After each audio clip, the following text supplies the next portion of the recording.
wow. Looks like you had a rough one while I was gone. um, I'm gonna be honest. I can't find my phone. So, it looks like I have to open it here, which is not my favorite. Um,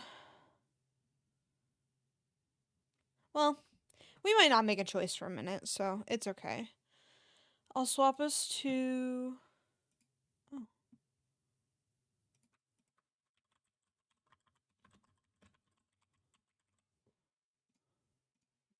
Okay. So we'll just jump right in. Let me know if you're out there.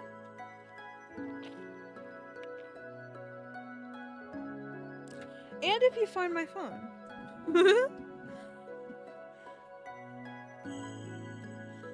Okay.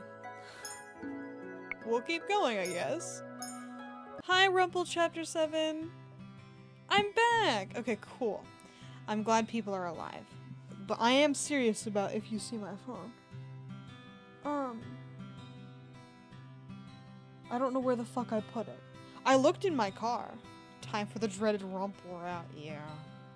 Because we're gonna play all day on Friday, so I want to get us done with Rumpel.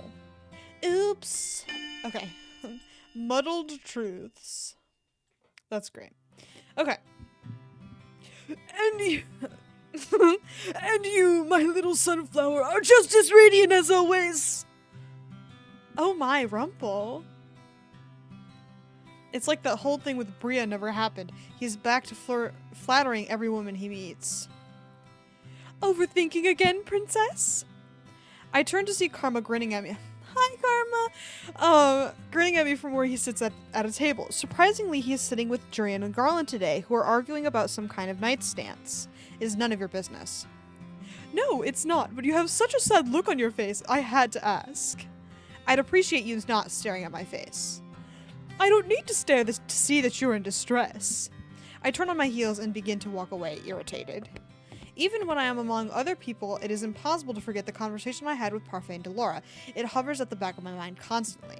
We have not spoken again since then, yet even now, I am still taking in what they told me before. My mother, the Tenebrarum bearer, and me, a witch. The reason others have always feared me is because of my blood. I suppress a sigh as I attempt to return to my work. As the days go by, time skip, I notice myself becoming more and more agitated. Half of it is the recent history lesson, and the other half is Rumpel's flirting with other women. How can he just snap his fingers and get over Bria so quickly? If he flatters every woman, does that mean he does not really mean the things he says to me? I gather the plates off the counter and put them on a tray and take them to the customers. Today, everything feels mechanical. For the last few days, I have been noticing that I walk more stiffly, and that if I walk too quickly, my vision blurs. Probably because of my overthinking. I stumble as I bring a tray to a familiar customer. The man looks up at me and asks if I'm okay, and I murmur that I am before walking off. The blurriness comes back. What is wrong with me? I look over at Rumpel, who is at a table with two girls because his shift is over. Rather than boil over on the inside, I feel myself getting warmer on the outside. My skin feels clammy. I force myself to say, what the fuck is going on? Is she dying? Hello? I have to force myself to take a breath as I get the next round of orders. My last order for the day is one of the girls at Rumpel's table. I don't want to go over there. I start carrying the tray toward the table, biting down on my lip as the sway comes back into my step. As I draw closer, I notice Rumpel and the girls laughing about something. I grit my teeth and pause in front of them to lay down the tray. This isn't mine. It's my friend's. Yes, I was the one who ordered the soup. The two stare at me. Instead of handing the soup off, they wait for me to move the bowl. Not to be overdramatic, but I'd kill someone. Before I can reach over and move it, Rumpel slides it over to the other girl himself. For a few moments, there's a fragment of a scowl on his face. Okay, the first good thing this man has done. How are you doing today, my sweet princess? When I think about speaking, the words catch feebly in my throat. Feebly? I turn to walk off. Princess! Still as cold as ice. The title Ice Princess definitely suits her. How can you dote on her, Rumpel? Despite the numbness of my mind, I still feel angry. I turn around so quickly that I make myself stumble. I feel myself teetering, on the edge of falling, but something stops me. Please don't be a special picture. Warm hands reach out to grab mine before I can fall. For my dizziness, I can see Rumpel standing in front of me.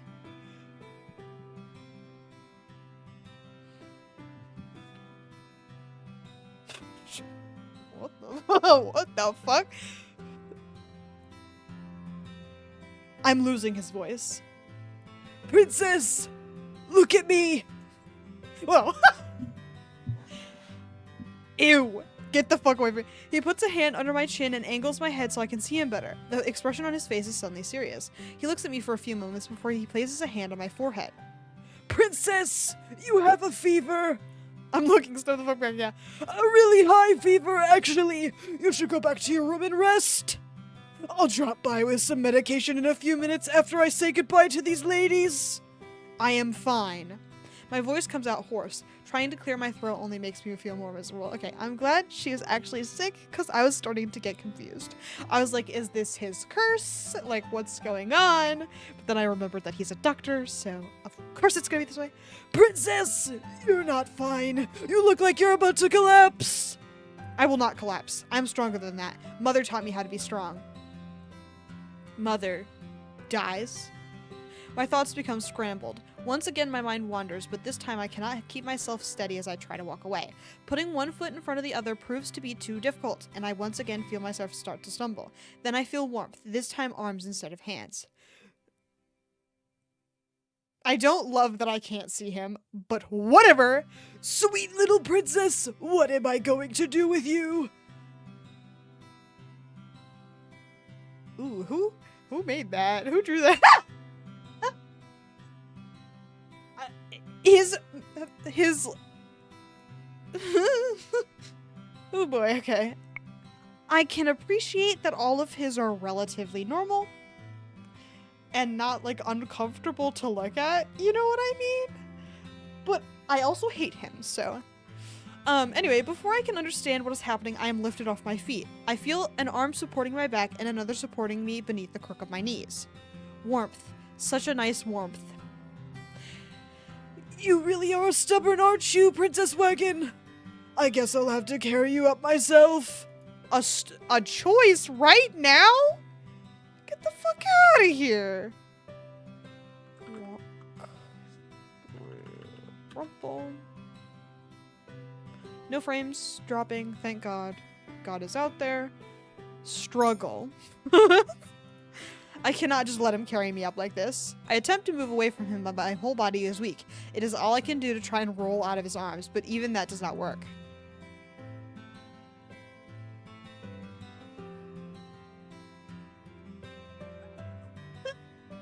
This entire situation is fucking ridiculous. If you fall, you'll get a bump on your head, you know. I am not weak. I do not need anyone taking care of me. There are voices, an indistinct chattering behind him that belongs to the girls. Rumpel speaks in a low voice. Oh my god, it's getting me. It's getting me. Stubborn as she may be, but my sweet princess is stronger than any other woman I've ever known. He pulls me closer to him and I feel his chest at my head, then his heartbeat. I know you're strong, princess. Stronger than anyone else even. But because you are so strong, I know you'll never admit needing help. That's why I'm going to help you without your permission. I'm sorry. I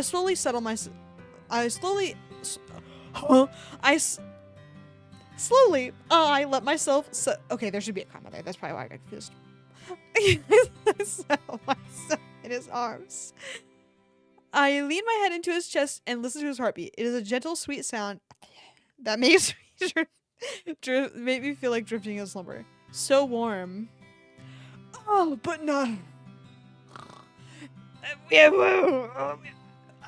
I wish I'd stop getting so frustrated and just play the fucking game so we can speedrun it, but God, he's so annoying. Oh, but not as warm as you are right now, princess.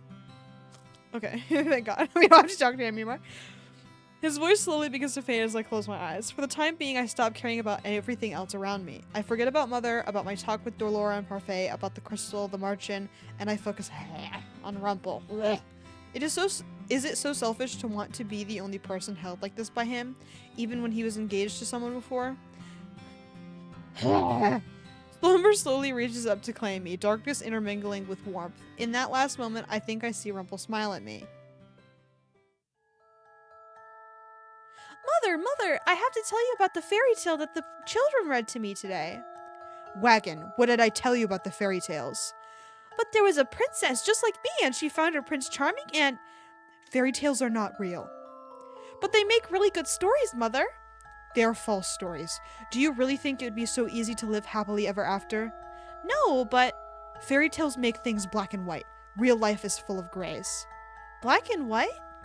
Good and evil. No one is totally evil, and no one is totally good. Even princes are not completely just. So princes and princesses can be bad? Wagon, everyone has darkness to them. The princes that throw themselves into danger are not selfless. They seek wealth, fame, or power. You see, fairy tales are lies because no one is so selfless and so full of love. People are two-faced. Trust no one. Yes, Mother. No one will love you like I do. To find a pure love like that is impossible. Good morning, Wagon. I slowly blink my eyes open. For a few moments, the room is blurry, and there is nothing but vivid colors before my eyes. My eyes feel heavy. My throat is scratchy. I stifle a cough as I blink back tears. Then, through my tears, I notice a slight motion. Rumpel? Rumpel is slumped in a chair in front of my bed, his head lolled to the side, his eyes closed. He murmurs something in his sleep and then shifts. What's he doing here? I notice a notebook on his lap. And what is that journal? I slowly Are you gonna read his fucking Me trying to blow Wagon up with my fucking mind? I slowly slide my hand out underneath the covers and reach across the bed. Right as my fingers are about to brush the cover, Rumpel's hand suddenly falls on mine. Looks like you're feeling better. He pulls his hand away, along with the book, before carefully setting my hand back down on the covers. At least you look better, but how do you feel? Better. Rumpel looks tired, but his smile is still there. Oh, I won't believe it until I see it. You just said I looked better. That is my own analysis, but you, my sweet princess, don't sound very convinced. My throat is a little sore, and I think if I stood up, I'd fall over. Why do you look so surprised? You would usually never admit to such a thing, would you? You're still most definitely sick.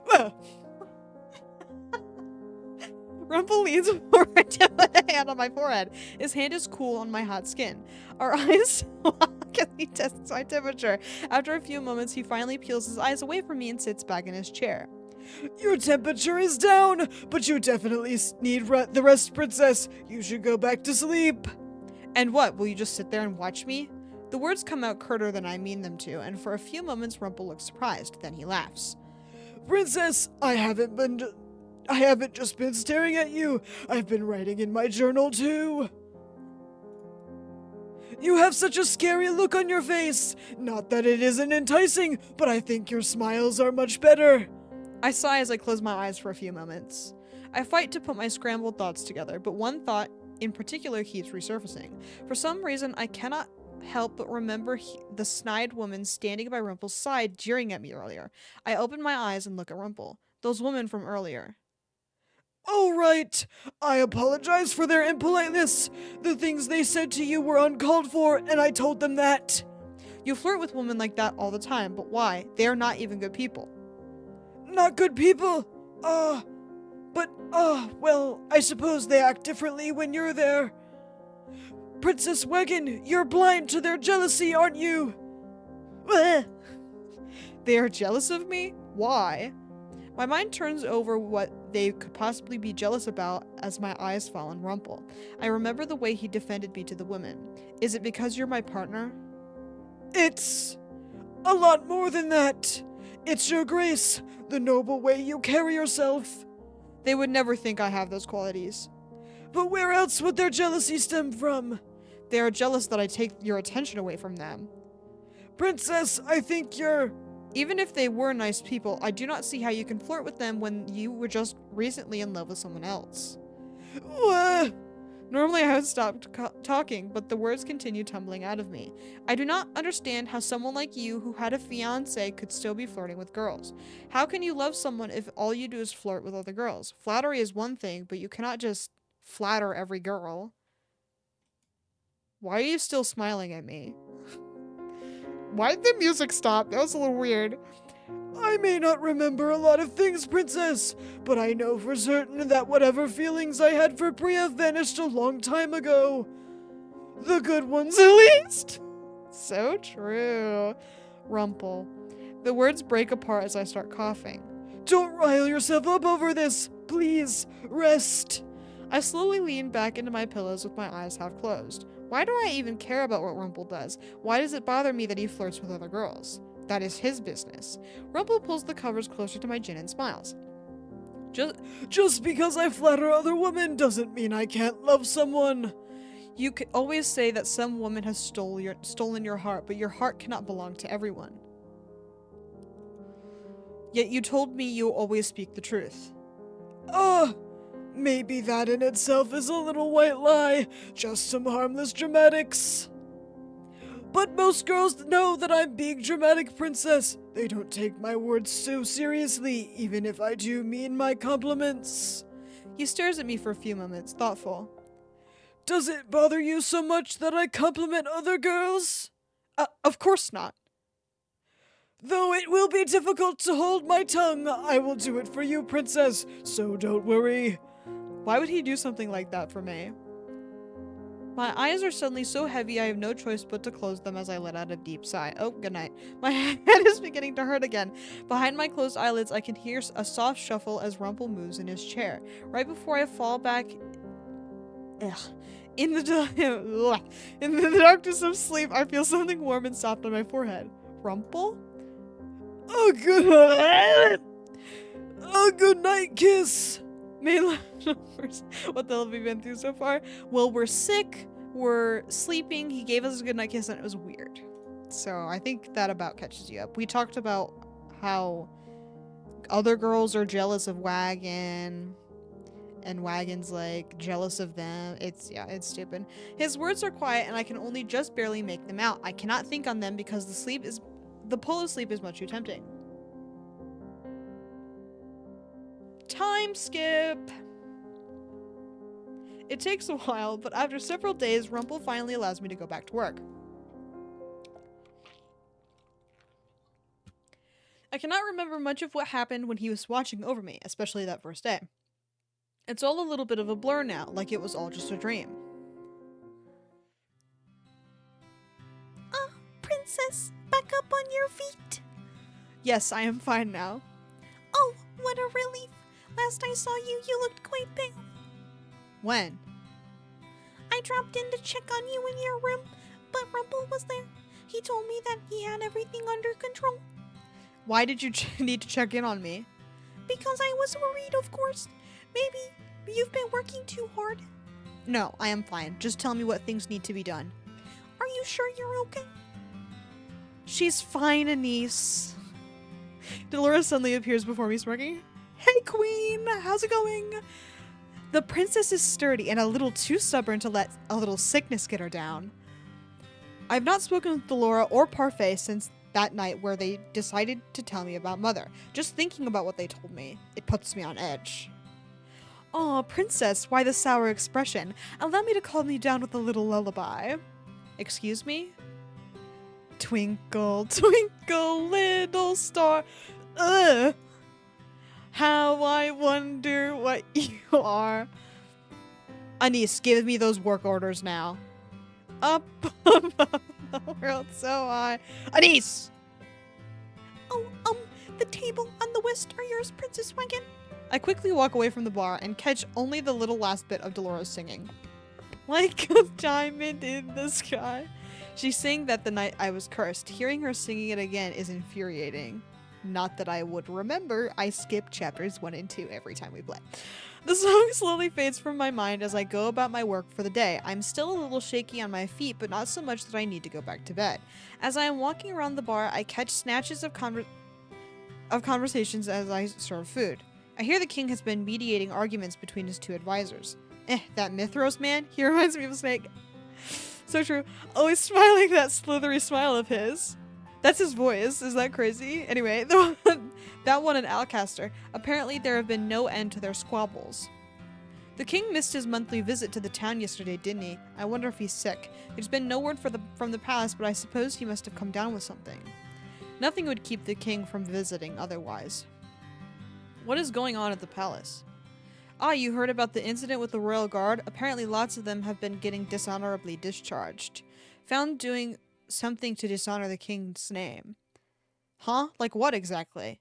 Not sure. That information is still under wraps. I am walking forward, not watching where I am going, when I collide with someone in my path. I feel a hand on my shoulder and then another lifts my chin. Ew, get him off of me! If it isn't the lovely princess, you're looking a lot peachier today! Because you're not as pale? Because the color's coming back to your skin?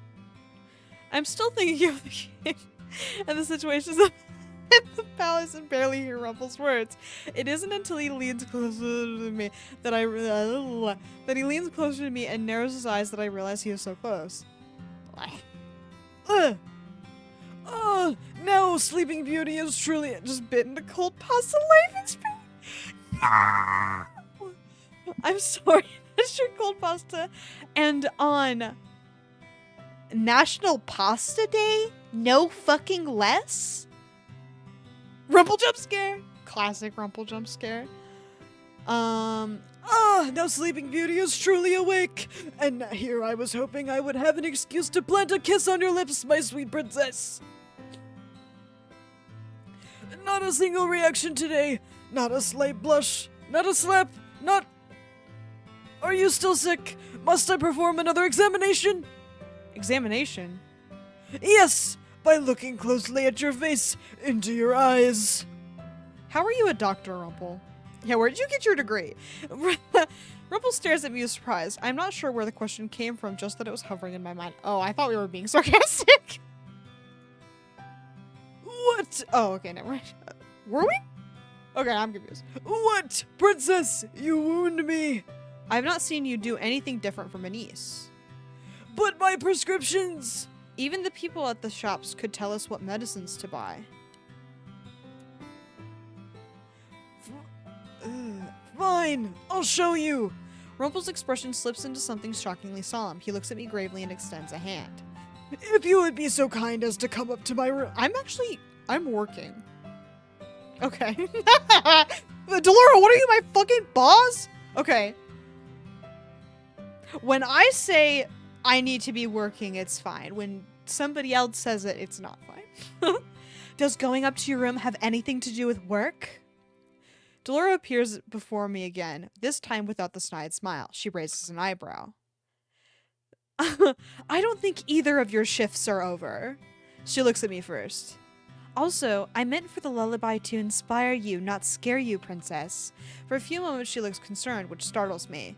The lullaby is certainly associated with a terrible memory, but the weight of that memory has dissipated over time, as has my anger at Delora. It is still there, but holding on to that anger does me no good. I sigh and shake my head. You have a terrible voice. Ah, there's the princess we all know and love. She crosses her arms. Anyway, you don't want me to sing you into action again, do you? Come to my room later then. Princess, I'll show you proof. Proof? That I am a capable doctor.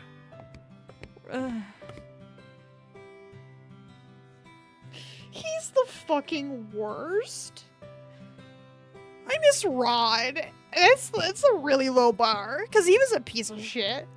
As Rumpel rocks off, leaving me with Delora, who looks at me skeptically for a few moments. Something on your mind, princess? There were so many conversations I heard earlier, so many questions that I have. While I do not want to speak to Delora, I may as well ask her about something she might know. We are not beefing as hard with Delora as we are. Yeah, murder. as hard as we are in this arc. I don't know why. I heard rumors about the palace. Did you now? We still haven't confirmed those rumors yet. Look, Princess, I know it's not in your nature to trust people, but trust Parfait and me at least. We'll let you know if something is up. I am ushered back to work, where I spend the next few hours searching for more information. Unfortunately, everything I hear is just speculation. Good work, Toadday Wagon. Has Rumpel already left? I think he went up into his room earlier. Thank you. Anise looks at me, curious. Her, like, straight face looks like she's about to fucking kill someone. None of the other characters have this quality. If she becomes evil later, I would not be fucking surprised. Gonna warm up my shit, but after this, after the Dr. Rumpel part, you're insane. Anise looks at me, curious. What? You and Rumpel have grown a lot closer, haven't you? Well, we are partners. But in the beginning, you didn't even want him as a partner. And now the two of you are friends? Friends? If Rumpel considers me a friend, that should make me happy, but for some reason it makes me feel empty inside. Why? What else could we be besides friends? My cheeks feel warm as I try to think beyond the idea of just being friends with Rumpel. I'm happy that the two of you get along. Anise, I need to go. I told him I would meet him for something tonight. Oh, okay. Sorry for holding you up. Enemies? So true. I'm his enemy. I'm a Rumpel foe. Like, Karma is a Rumpel foe. And so am I. Okay? Death sentence for this dude. And he scrambles off, leaving me by myself. I stand there for a few moments in an attempt to still my thoughts, and then I begin to make my way to Rumpel's room. Rumpel? Okay, so we can so we can knock for Rumpel, but not for Karma. Huh? Oh, okay. Okay, no. Yeah, that's great. So you're capable of fucking knocking. Jesus. The door swings open and there stands Rumpel. With a dramatic bow, he ushers me inside before closing the door behind him. I wasn't entirely sure you'd show up, Princess. Normally when you go places with me, it's out of necessity. I only came to see this proof you insisted upon earlier. Proof that you are more than what you seem. He places a hand on my back and guides me over to a chair. He requests that I sit, and I do. Here it is! My proof. You tried to read it while you were sick, too. The world's most boring fucking journal I've ever seen in my life. It's not even like medievally or whatever. Your journal? I've seen him write in this before, but I thought this was for his memories, not doctor things. He barely even works on patients now. Rumpel's persistence stokes my curiosity, and I soon find myself flipping through the pages of the book. This was the journal you had when the Martian found you on the streets. You said it was empty then. It was. I have been filling things in from memory ever since I remembered my job. The book is filled with diagrams. Diagrams of the body, both inside and out. I have no idea what most of the words mean. What are all of the smaller words here? Oh, parts of the pancreas. Not very fun to talk about. There's the papilla, the pancreatic duct. Why is it necessary to use such big words for simple things?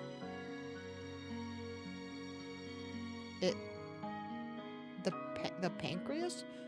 For clarification, sometimes when you diagnose a problem, it isn't as simple as telling a person that their heart is weak. I continue flipping through it, with Rumpel sometimes explaining things that are on the page, though I do not ask for the descriptions. Scattered throughout the journal are journal entries about his life. When I get to the last entry... Okay, this is the same as not knocking. I spot my name and begin to read, but before I can even get to the next word after my name, Rumpel's taking the journal from my hands. Okay, bit of a slide. Oh, sorry, my sweet, but a man's words are sometimes all he has. Insult them and you break him from the inside out. He thinks I'm going to insult his writing? But what did you think? Aren't you impressed with my sophistication, the breadth of my knowledge, my intricacy? You drew some pictures and wrote fancy words by them. Girl, that's his PhD. I'm kind of with Rumpel on this one.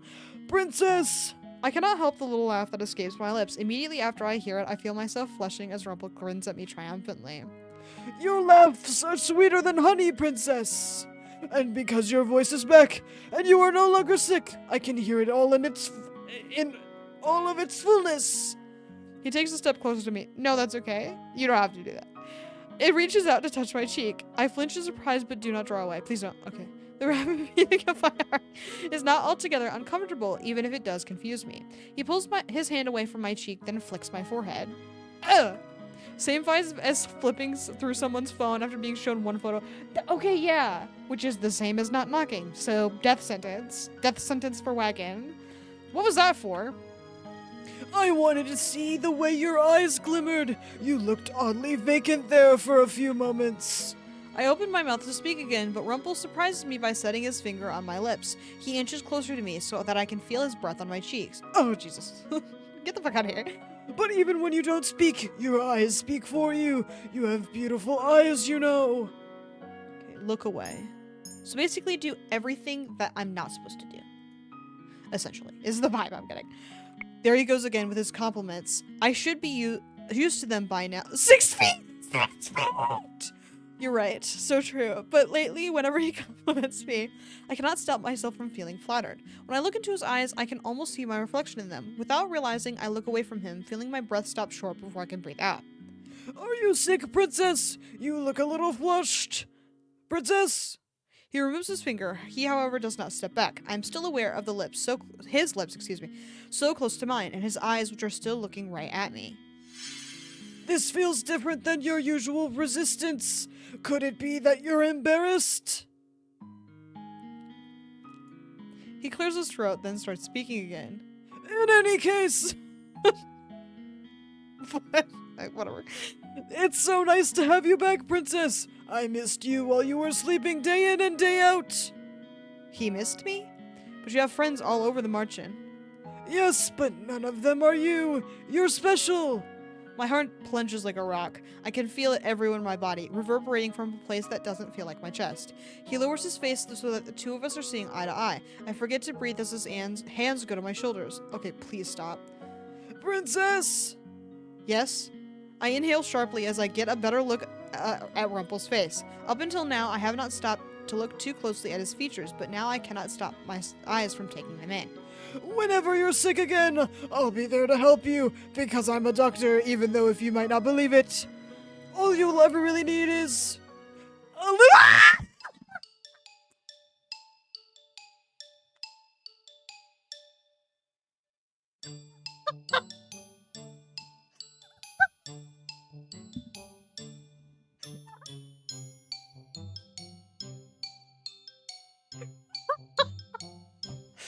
a little vitamin me. Okay, that's crazy good. That's so funny.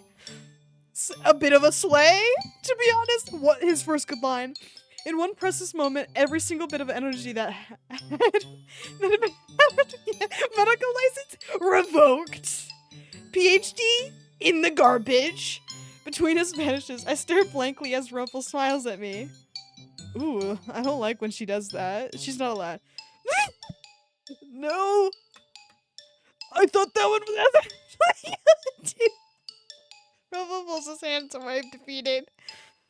I suddenly feel strangely upset. What was I expecting from him? What else could he have said? No, that was great. Wagon doesn't seem to like jokes very much. Suddenly I am eager to look away from him. I look everywhere but at him, and eventually my eyes fall on a piece of paper. I recognize the name printed on top, along with Rumpel's signature in the response lying next to it. Rumpel moves to stand in front of the desk once more. Oh, that's... You're still writing to Bria? I sent her a letter asking for my old journals. I'm convinced that's where the last of my memories are, but... she refuses to give them to me. Okay, that's kind of fucked up. This man's memory is at stake here. Are you shitting me? I glance at Bria's letter, my eyes scouring the words. I make a mental note of the address on the envelope. Divorce papers? Basically. That's essentially divorce papers. But don't worry, princess. I'll figure it out. But for now... He reaches for me, but I duck out of the way of his hand. I have to do this now, while the address is still fresh in my mind. I just remembered there's something I need to do. But princess, I I will see you tomorrow. I pause at the doorway to glance at Rumpel.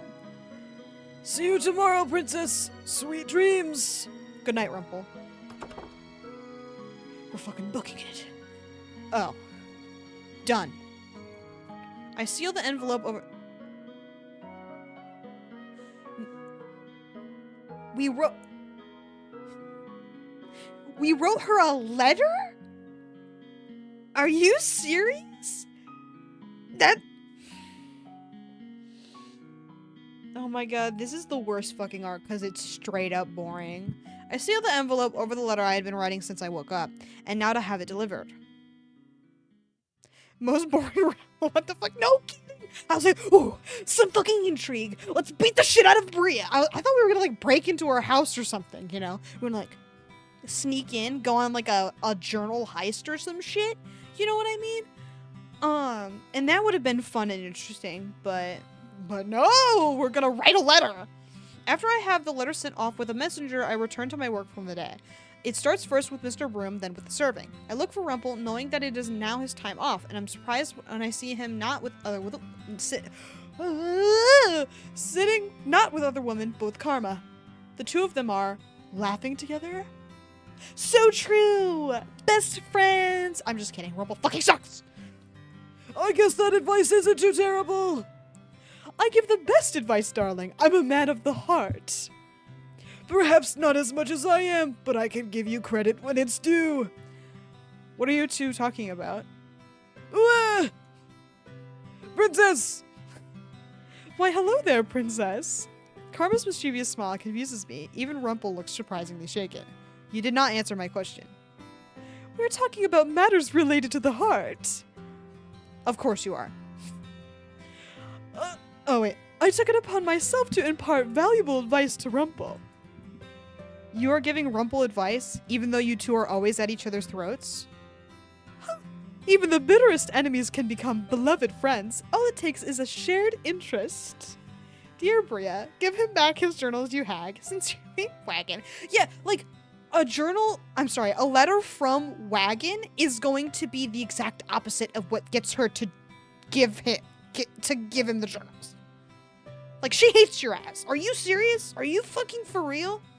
Dumbass. I have no idea what you're talking about. But before I can say anything else, I'm swept up by Delora, who calls me back to work. Man, Delora's a whore in Rumpel's Row. What the fuck? I know, like, oh, gotta work, blah, blah, blah. Shut the fuck up. Let me talk for 2 minutes. What are you, a capitalist? Shut the fuck up. The day goes on, and soon it is almost my break. I go to the front to see if the messenger has returned yet. Oh, princess, there's a letter here for you. I did not expect a response. Yeah, because she's gonna say no. I open it and stare down at the letter for a long time. Writing letters to a secret lover, princess. Rumpel appears behind me, his smile unusually small. He looks almost hesitant to be standing there. It is not important. I stuff the letter into my pocket and continue working. For the rest of the day, I ignore Rumpel. I do not want him asking about this letter, just in case things do not go according to plan. He is obviously disheartened by my ignoring him, and his sadness only persists in making me feel guilty. This is not something he can know about, otherwise he will try and stop me. Okay, so we're gonna break in. We're gonna break in. Dear Wagon, fuck off. Sincerely, Bria. I mean, that's the only thing I can imagine it said. Almost everyone has gone to their rooms, including a very saddened Rumpel. The only people remaining are Anise and myself. Earlier, Waltz, my beloved, came in insisting that he speak to Delora and Parfait, and so the three of them are all off talking in the other room. Curiosity gets the better of me, and as soon as I find myself sweeping close to the door, I edge it open quietly with my foot so I can see what is happening inside. I didn't think he was still alive. This is very troubling. He must have used a glamour. But the fact that I didn't realize that was him, Is that the princess I spot peeping through the door? I try to hide, but all the eyes in the room catch me before I can do so. Do you eavesdrop on people often, Wagon? I had no real reason to eavesdrop on them besides my own curiosity. It's no harm done, Delora. Wagon, are you almost done with your chores? Ever since that conversation with Parfait and Delora, I have noticed that the words Parfait and I speak to each other are strained. Delora, however, is unchanged. I expect sarcasm from her now, but she does not deliver. She simply stands still and looks at me somberly. I am. And what are you talking about? Hiding more things from me? We're talking about the rumors that have been going around the palace. What have you heard? I have a right to know what is happening at the palace. We would tell you if we knew for certain, Princess. Walt sighs as he runs a hand through his hair. I know the timing doesn't seem right, but I really should show myself out. I have an early morning tomorrow. He glances around at all of us. I'm going to. Oh wait, shit! I have to go back and. I know the timing doesn't seem right, but I should really show myself out. I have a show early tomorrow morning. He glances around at all of us. Sorry. I'm going to excuse myself for tonight. Good night, everyone. As he passes by me, he smiles. And do you too, Princess? Once again, everyone is being secretive. Why the sour face, Princess? Are you worried about what happens to the people in the palace you cared nothing for? Delora? Okay, that was uncalled for. Okay, I gotta warm up my pasta. Bring Twitch Mobile with me, because I gotta know. So true. And even if you don't, we will let you know.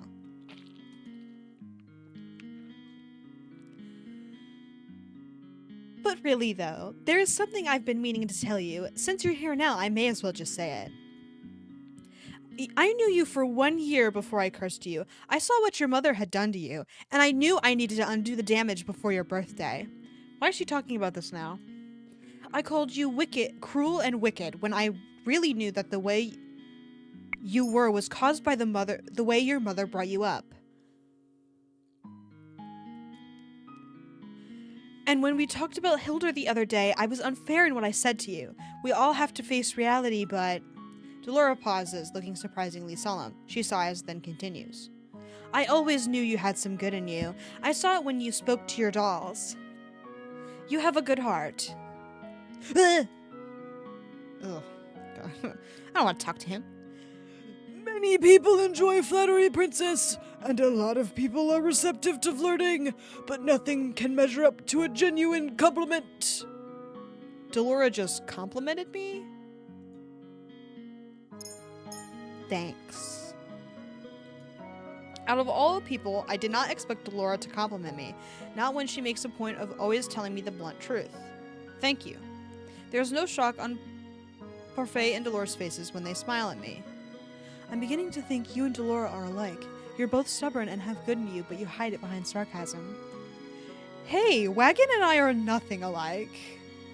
I feel lighter somehow. I do not know if I've forgiven Delora just yet, but her cursing me has led me to see many things I would not have seen before. I owe her nothing, but I am still happy, even if the truth hurts. Oh, what's this? My lovely little princess in here with you too? Oh, Rumpel, you're early tonight. Surprised to see me, beautiful? Rumpel's earlier anxiety is gone. He looks at me with unbridled enthusiasm. I heard the princess's thank you from a distance. The words are always most beautiful when leaving her mouth. So you were also eavesdropping. You two are very alike. Not at all. Rumpel leans toward me and smiles. My dream is to one day hear... I was wondering why this choice was significant. My dream is to one day hear those words from you two, because you say them as gentle as the wind. If you're here to talk to Parfait about medicine, then I'm out. Wagon, you should leave too. Well then, sleep well, beautiful maidens. Okay, I guess we're fucking leaving. Did we? They deflected really well. We didn't talk about anything significant. That conversation was dumb as fuck. I quickly finished my chores and returned to my room, where I lay on my bed contemplating tomorrow. I cannot believe Bria wrote back to me. Tomorrow I will meet with her and hopefully she will agree to give me his journals. I hope this works, for Rumpel's sake.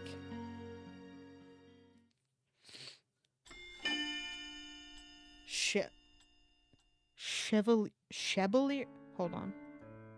Chevalier, it's a V. Against all fucking odds. Okay. Today I am outside by myself.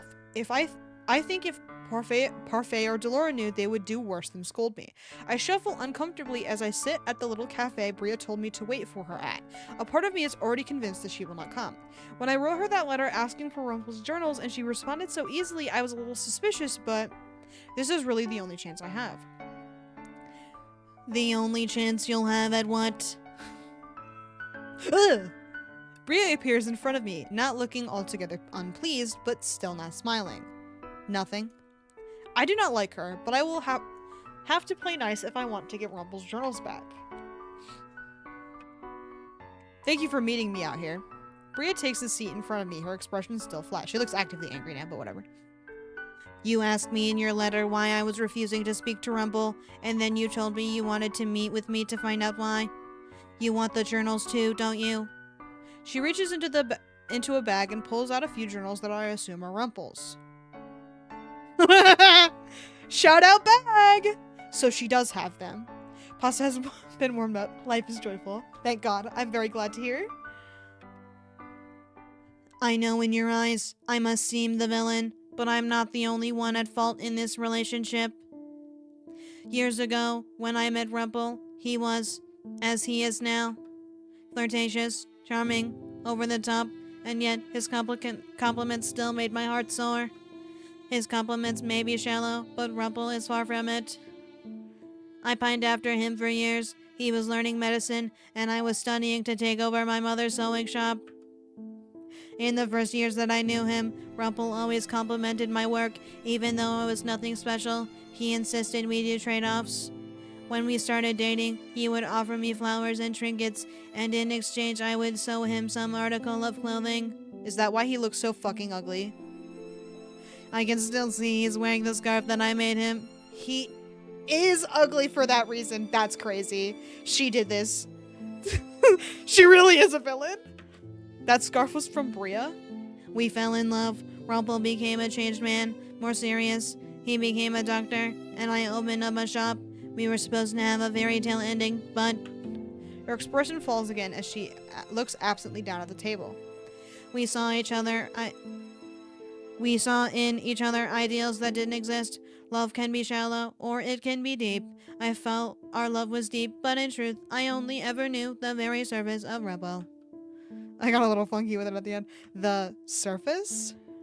I saw his kindness, his charm, oh shit, and his drive to do what was right.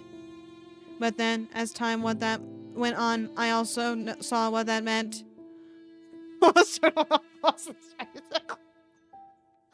I'm just being honest. If he cut his hair and wore literally anything else, he'd look better. But the way that he looks is all her fault. Anyway. The world is a place where only the strong survive. People are kind, but they will take advantage of those who are too caring. Ugh. Those sound like Mother's words. I shudder as I think about Mother's pessimism, the same kind that lies in me. It is a realistic way of looking at the world, but it is also so dismal and cloudy that it is impossible to see any light within it. Rumpel helped a lot of people. Many of them were wonderful people, and I was always happy to see him do so much. But then... he started putting other people above himself, and because we lived together, that meant me as well. Maybe it sounds petty to you, but no woman wants to live in poverty. I look at her skeptically, but in the back of my mind, I remember the convenience of luxury, of so much money. I then recall the feeling of living poor on the streets and flinch. We had a house, and we had a reputation, but Rumpel refused money most of the time. He helped lots of poor people, but he also dried out our wallets. Our medieval wallets. And whenever I love being wrong. And whenever I brought it up to him, he would smile, as if that could just get rid of all our problems. He made a name for himself as the doctor who helped the poor for minimal money, sometimes for free. And even when I told him we needed more money, he put other people for... Just be better at your job. Maybe if you made people less ugly, people would want to go to your store. And then you wouldn't be so poor. He was so selfless that he became selfish. This is a very weird moral. And I told him before that he should have accepted the money, that he needed it. So selfless he became selfish.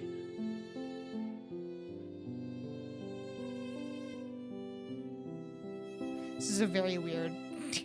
this is a very weird route. I had to go behind his back and find payment. What I was making wasn't enough. So I went to find his patients and tried to ask for payment. I became almost like a beggar. Can you imagine my humiliation? I mean, you did not have to do that. There are other ways to make money that aren't begging the people you treat. But whatever. Rumpel put his patients before Bria. I was convinced he didn't love me, and my love for him dwindled for him. Our relationship became strained. Bria goes on to explain the events that happened between her and the nobleman. He was one of Rumpel's patients, and when she went to him to ask for the money he had originally offered, the two of them became intimate. But it was short-lived, and when the nobleman left her behind, Bria had to deal with a sour reputation. Reputation? Yes. I wanted to make it up to Rumpel. You still cheated. I don't know what to tell you. I wanted to make it up to Rumpel. I thought I could salvage this relationship, maybe even start over and teach him what was right, but that is not my place. She sighs deeply and then gestures at me. I share blame in all of this too, but so does Rumpel. That's why I've decided to let this all go. Whatever he does now, you'll have to deal with because you're his partner, right? Bria hands me the bag of journals. Ugh! Don't look so surprised. You came here for these, not to listen to me. I thought on it last night, and I have no reason to keep them around when they'll just continue making me bitter. I'll have to rely on myself for a while. Girl, you have been. But that's fine. Sometimes it's easier to keep to yourself than to trust others. She moves to stand up, but I surprise myself by reaching out to grab her hand. Bria. I don't need your pity. I thought the same thing. What? I still think the same thing. It is so much easier to close the world off. It is so much easier to trust no one but yourself, but it should also be a balance. That is what Rumpel has taught me. And I want to teach him how to have balance too. You're falling for his kindness the same way I did. You fell in love with him even though you told yourself he was shallow and unrealistic. Ugh. My heart thumps once loudly in my chest. Love? I can read it right off your face. I know how it feels too, but don't get wrapped up in an ideal, little girl. That is my warning. Didn't love that she called us little? Kind of reminded me that we're quite a bit younger than Rumpel, but whatever. If you can help him, actually help him, then you're meant to be together. But otherwise, trusting Rumpel might only break your heart. I am not a little girl. I know how to be realistic. My words trail off as I look at her helplessly. Bria surprises me by speaking up quietly. Thank you for listening to me. She pulls her hand away and slowly smiles at me. It's the first honest smile I've seen on her face. I feel something warm in my chest, then a bright light emanates from my necklace. And we have teleported. A good deed for listening to Bria, or... I glance down at the bag of journals, then down at my necklace. I touch the pendant. The new piece brings a brief smile to my lips. I have 2 good deeds now. Only one more and I can break my curse. Magic? Is this another fairy tale curse? Yes. Your name was Wagon, wasn't it? Rumpel talked about you fondly. I hope that the both of you break your curses. Good luck. Bria walks away, leaving me by myself in the town square. My mind swirls with everything that she just told me. I still cannot bring myself to like Bria, but I feel more closure now. But now, honestly, me neither. But now, I can't bring myself to like Rumpel either. I'll defend him till my dying fucking breath, though, on the poor people money front. And that's crazy to make him seem like a selfish person as a result. But anyway, but now something new plagues my mind. How could I fall in love with someone like Rumpel? Not really what I was thinking, but whatever. The more I say it, the more it becomes a certainty. But rather than fill me with joy, it only makes me more confused. I cannot think about this now. I turn on my heels to head back, but bump promptly into a man. Varg! Oh shit. What did I say his voice was? Okay, you want to know what? It doesn't matter. I have a minute before 9:05, which means that my phone is going to have an alarm, and I need to pay attention to it. And also, I need to run an ad in 2 minutes-ish. So...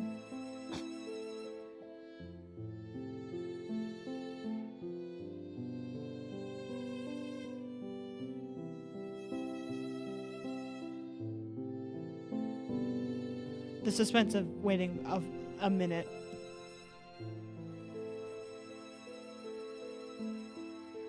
I have to go look for it. I'm gonna run my ad. I'll be right back. Thank you for your happy 9 to 5.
I found it.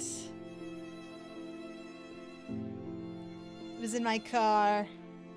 I I looked in my car before stream started, but I didn't look hard enough.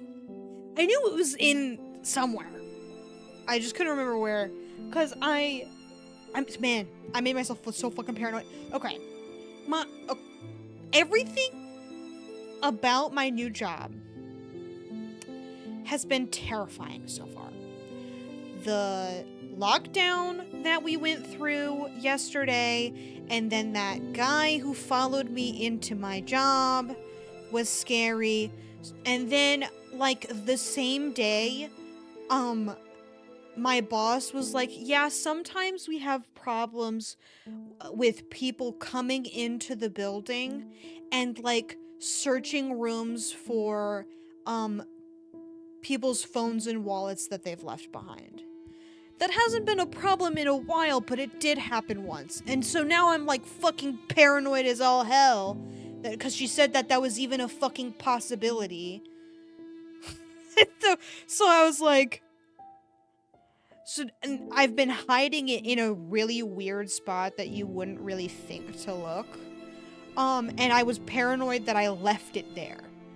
And I didn't love the idea of going into work on my day off because it's so fucking far away. But yeah, it's been a rough one.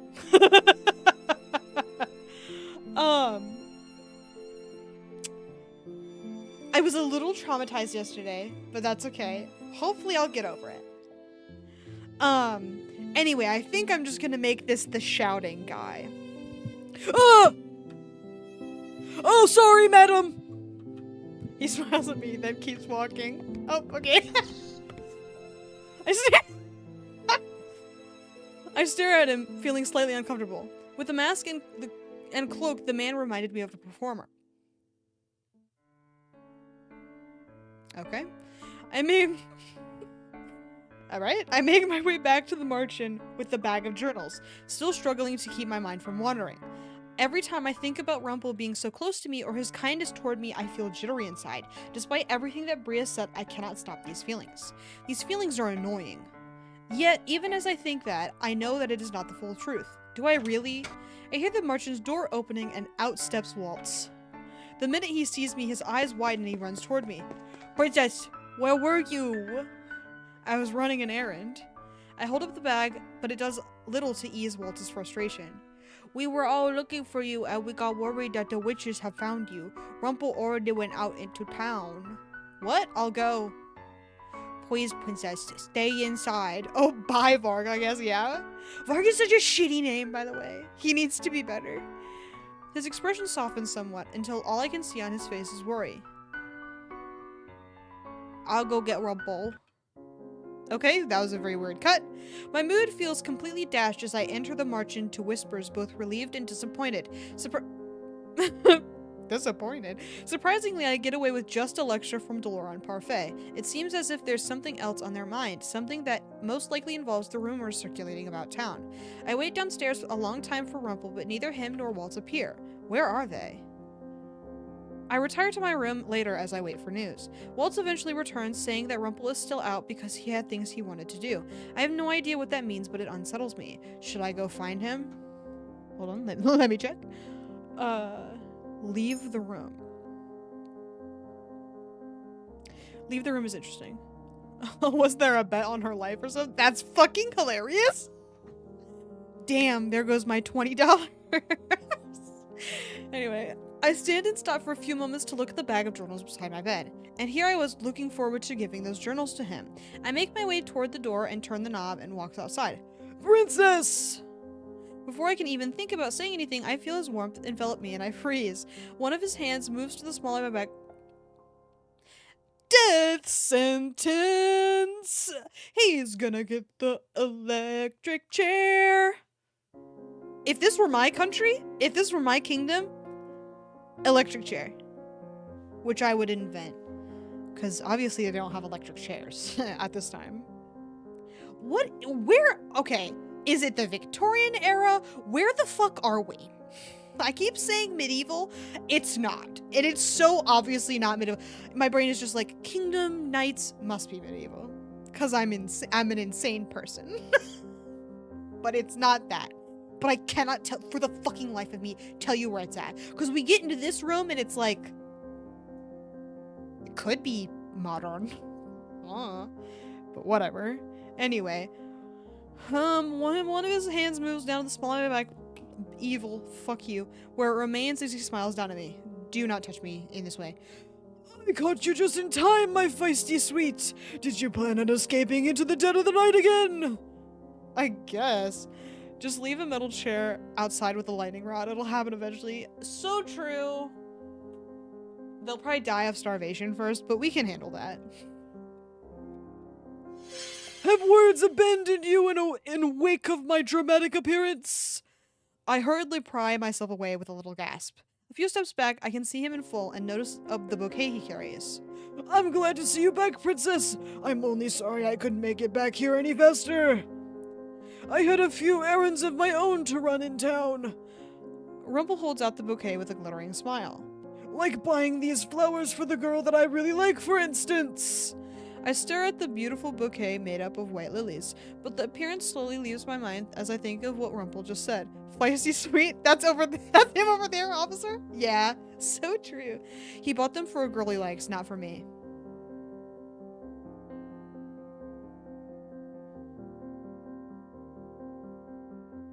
There are... Is the girl he likes in the room with us? Yes, it's you. That's you. I'm gonna fucking kill myself. I hate this Hallmark movie ass plotline. God damn. One girl has a joke. Nope, we're taking it serious. My heart feels my heart feels be pierced through with something sharp. My breath escapes my throat, but I cannot bring myself to inhale again. Rumpel looks at me in alarm. Wagon! I nudge him out of the... I'm gonna fucking kill myself. I nudge him out of the way and walk past him. Okay. I make my way to the reception area where I collapse onto one of the couches and sit, staring blankly at the walls.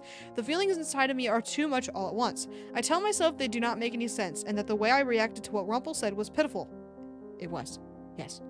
And yet I cannot stop myself from feeling small. Oh, I guess we're sleeping. I sink into the couch and close my eyes, willing away the sound of my rapidly beating heart and the tears stinging at the edge of my eyes. In public, bro? We're gonna go to bed crying in public. What in the miscommunication third act? Ray bullshit. I know. What the fuck? I'm gonna kill myself.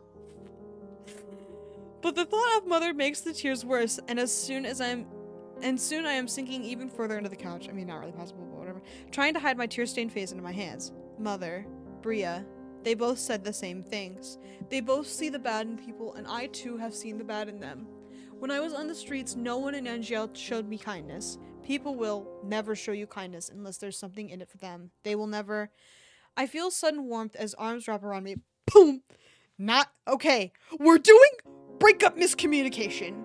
You will not touch me during this time. Okay? Or ever. Please. And thank you. The way it's supposed to be is we don't ever touch until the end of movie kiss. Are you insane? Anyway, I feel sudden warmth as arms wrap around me. I recognize the sensation, the warmth, the comfort. It is all so comforting, so soothing.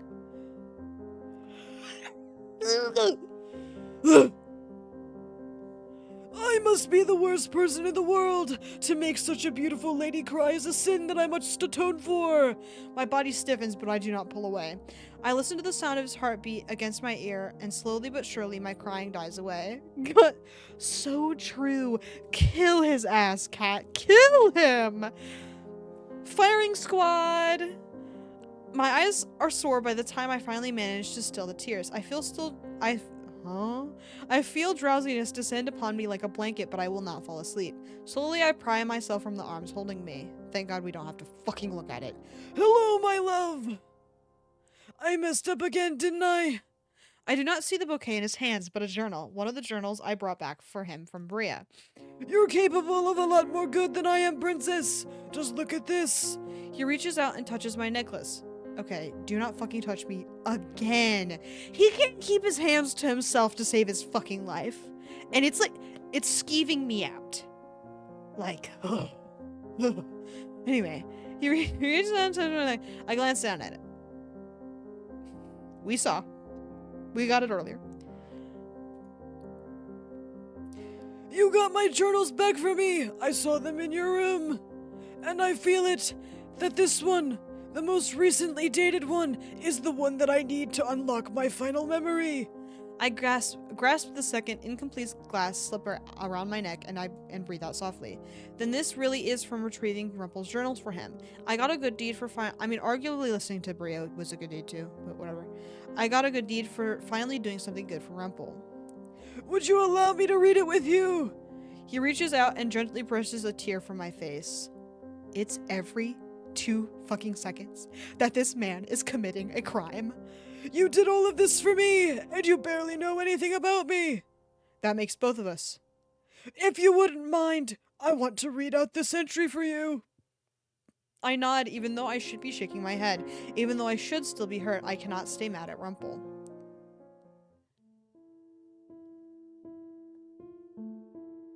Huh? Can we fucking communicate a little faster that the flowers were for you, dude? I'm going to die someday, and someday will come very soon at this rate. On this night I am a poor man. Everything that is precious to me has been stolen away by the witch. Rumpel's voice catches in his throat as he stares at the words. I look over his shoulder at the journal. Witch. Was he already cursed when he wrote this? But I have no one to blame but myself. Bria told me before that I would suffer for my selflessness, and now I find myself here. And now, because of that same selflessness, Bria is sick, and I cannot save her. There is only one thing left to do. I have wronged Bria in so many ways, and I now will give anything it takes to save her. No matter what price the witch asks, I will pay it. The only hope that Bria can forgive me before she leaves. I will write again when the witch has left. I swear that after today I will change for good. I will not ask the witch to perform more miracles. Rumpel's finger goes to the... So I was right. Rumpel's finger goes to the page where he softly touches a single word. His eyes have the glazed look in them that they have before, and I can tell his memories are snapping back together. For tonight, good night, and may tomorrow be a better morning. I read the last word, a name and a signature. Rumpel reads it aloud slowly. Are you fucking free? Jeremy or something.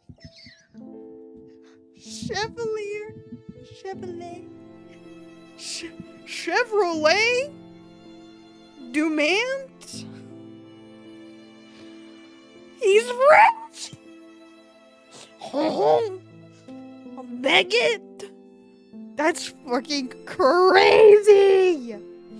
I can't believe this! Your name is Chevalier? Ew! He gets more and more disgusting by the second. He looks up at me. No wonder I hate him. His eyes forlorn, and then with sadness he speaks. Oh, dude. No! It's like worse than Rumpel. How is that possible? Dude, at least Claude and Karma sounded relatively similar. You know what I mean? Like, they both started with K. Chevalier is a different fucking... Go back to Rumpel. I agree. This is a different dimension we're in right now. Oh, oops. That's right. It is so strange. It is just a different name, and yet it seems to change him completely. I remember everything now. I was given the Rumpelstiltskin curse because I sacrificed too much. First, it was the boy, the one we saw in the market. I struck a deal with a woman to save him. A witch. He mentioned striking a deal with a woman, but a witch? I don't have the... I could fucking write this tenfold. It's not even fucking funny. I don't have the ability to heal. None of us do. Except for one particular witch who calls herself the Witch Doctor. Witch Doctor? Is something wrong? That name just sounded familiar. The Witch Doctor? It's no wonder... Okay, I went back to Rumpel. Slay! That's probably a typo. It's no wonder I recognize the name. But yes, it was her. Okay, still happening. Surprise, surprise. She promised she could heal the boy, but for a price. I had to give her a family heirloom, my family's stethoscope. Next was a nobleman. I could not help him, and so he lay in his bed dying. The witch visited again, and I gave her what she asked for. What did you give her? My engagement ring. Ugh. Bria found out. She told me she'd never forgive me, and then she chased the nobleman to ask for the money we desperately needed, and... well, you know the rest. Okay. I don't understand why the nobleman didn't pay. To be honest. But anyway, he gave away things that were precious to him to help all those people.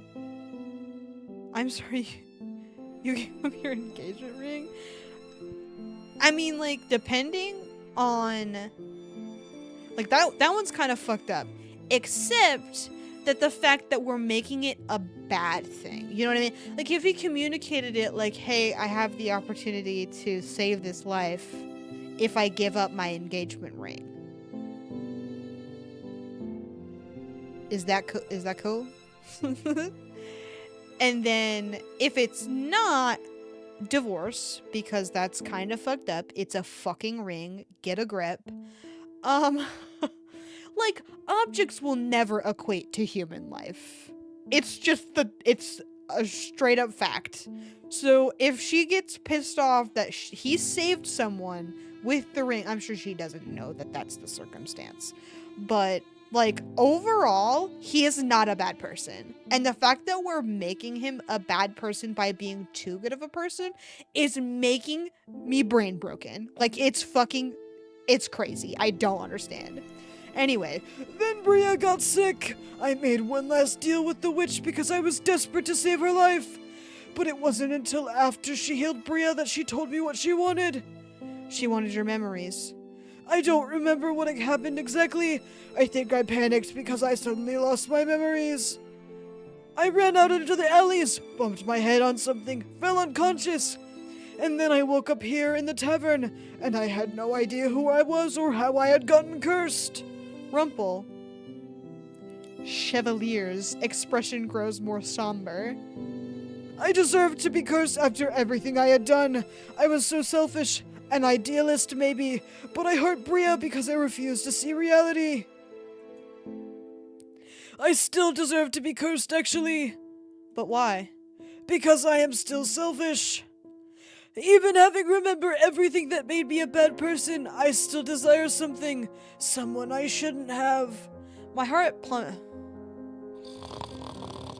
Me. I can't believe we're gonna find out that he loves us chapter fucking 9. I might blow my brains out. Anyway, my heart plummets again as he looks at me. I still want so badly to forge a future with someone I don't deserve. Because what I am other than a poor doctor. I am no knight in shining armor, and I am no prince. He puts a hand on my cheek and leans closer to me. The distance between us closes in mere seconds. Ugh. But still, I keep on dreaming because His fingers gently caress my cheek, and suddenly I know. I know what he is going to say before he even says it. Oh, thank God! Okay. I love you. Okay.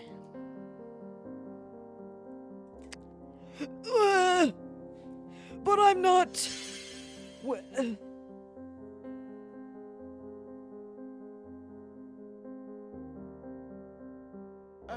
Okay.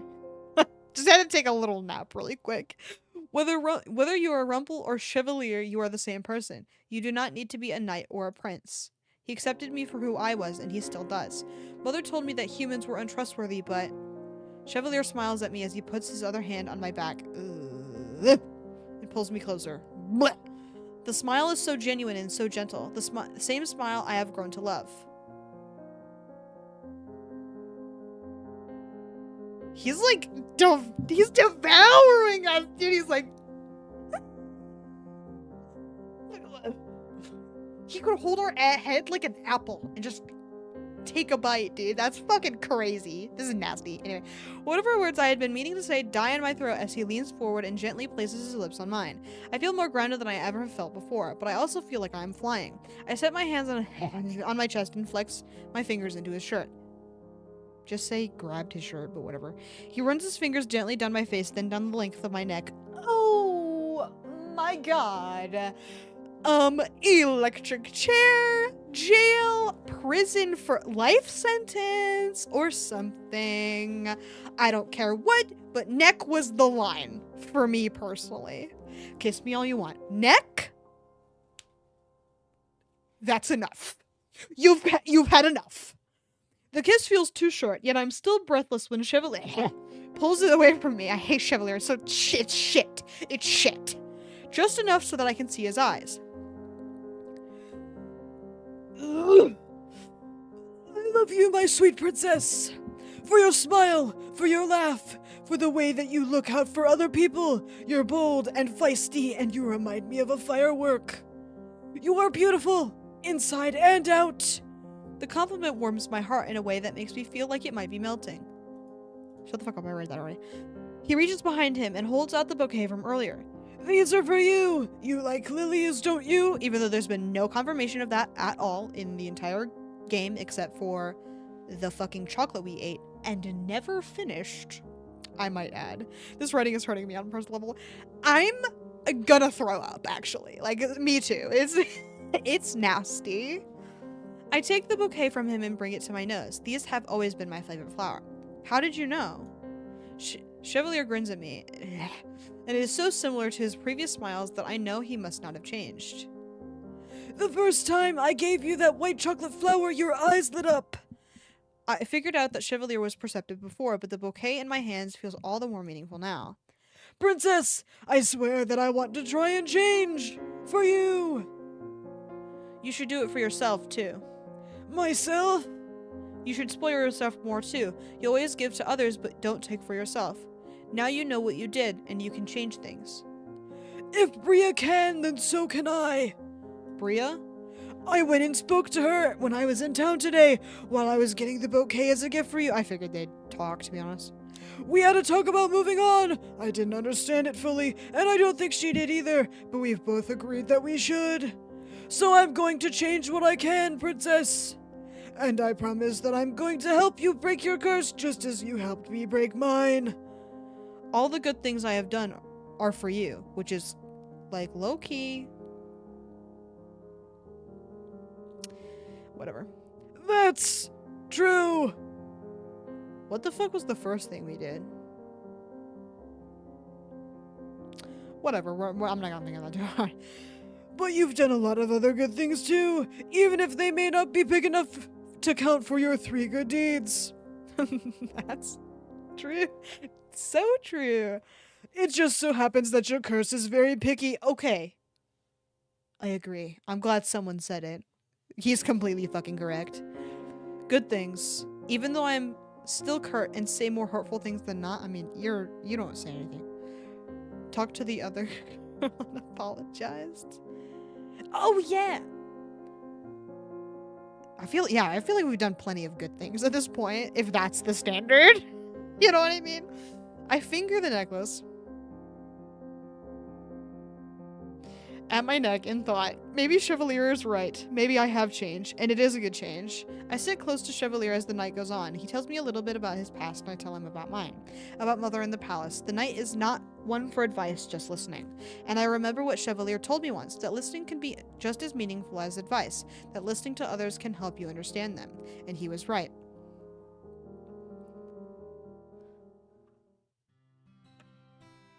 Princess, are you okay? Oh, if it isn't the princess! Are those dark circles under your eyes from a romantic night out, You were out with someone last night? No, they're from being woken up early by Delora to do chores. Delora grins at me from the other side of the bar, but says nothing as she goes back to a conversation with another boarder. Darling, you are no fun at all. You must tell me what happened last night. I'm so glad that Karma's here. Like, in this route. Anyway. Last night? Did you like the bouquet? How do you know about the bouquet? Why, because it was my suggestion! Dude. Karma single-handedly has affected more arcs. He's made the shit possible. It was all karma. It was all thanks to him. That's crazy. Anyway, when Chevalier was asking Karma for advice, it was about me. Ah! Look at the way she smiled, Anise. Last night must have gone well. I'm confused. What happened last night? I'm going to get Rumpel to give me all the juicy details when he comes downstairs.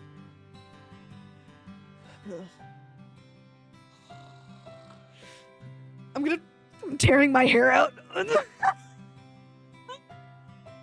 That is Chevalier to you! Chevalier appears behind Karma, smiling. He seems a lot calmer today than usual. Are you even allowed in here since you broke your curse? Get the fuck out of here. You're not allowed in here anymore. Fuck you.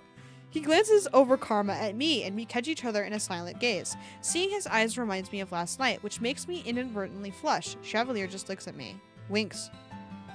Chevalier? What is that? Something you say when a person sneezes? She's been nothing but correct this whole fucking game. No, that's his name. Rumpel, that is. Chevalier broke his curse yesterday. There's a stunned silence from everyone in the immediate area. Even Delora walks over to us. What's this about a broken curse? Was it you, Rumpel? He's going by something that sounds like a fancy cake. That's Chevy Silverado. So true. That's Chevy Silverado to you, dude. Parfait seems to be bursting with excitement. Cool. Good for her. Though she is her usual calm self on the outside, I can tell by the bounce in her step and by the way she raises her voice to make an announcement that she is proud. When everyone has learned that Chevalier has broken his curse, people come to the table offering drinks and congratulations. Chevalier gets lost in a crowd, mostly of women, but much to my surprise, Chevalier does not flirt back with any of them. And then, in between our celebrations for Chevalier, the front door... Chevalier is such a shitty-ass name, I'm sorry, I can't get over it. The front door to the mansion opens and Waltz rushes inside. Where are Delora and Lady Parfait? I need to speak to them immediately. Waltz, you're just in time. We're all... Something has happened at the palace. The room goes quiet. The room goes quiet at Waltz's proclamation. A few people shift uneasily in their chairs. Some try to go back to conversation. Most people do not care about what happens in the palace, but they can tell by the tone of Waltz's voice that it is bad. What's happened at the palace? An uprising. What? A coup staged by witches. Witches have taken over the palace. The information is so sudden it makes me dizzy. I reach out to grab the table and my hand lands on wood before I can slip. Witches have taken over the palace? An army of them? No, only a few. Jurian strides across the room, quickly followed by Garland, who hasn't spoken the whole fucking arc. I missed his ass so much. What's this about witches taking over? We have some of the best knights at the palace. There is no way witches could break in under the palace's guard. Unless they had someone helping them on the inside. That was not the right sentence, so that's okay. Alcaster? No, myth. Who are we talking about?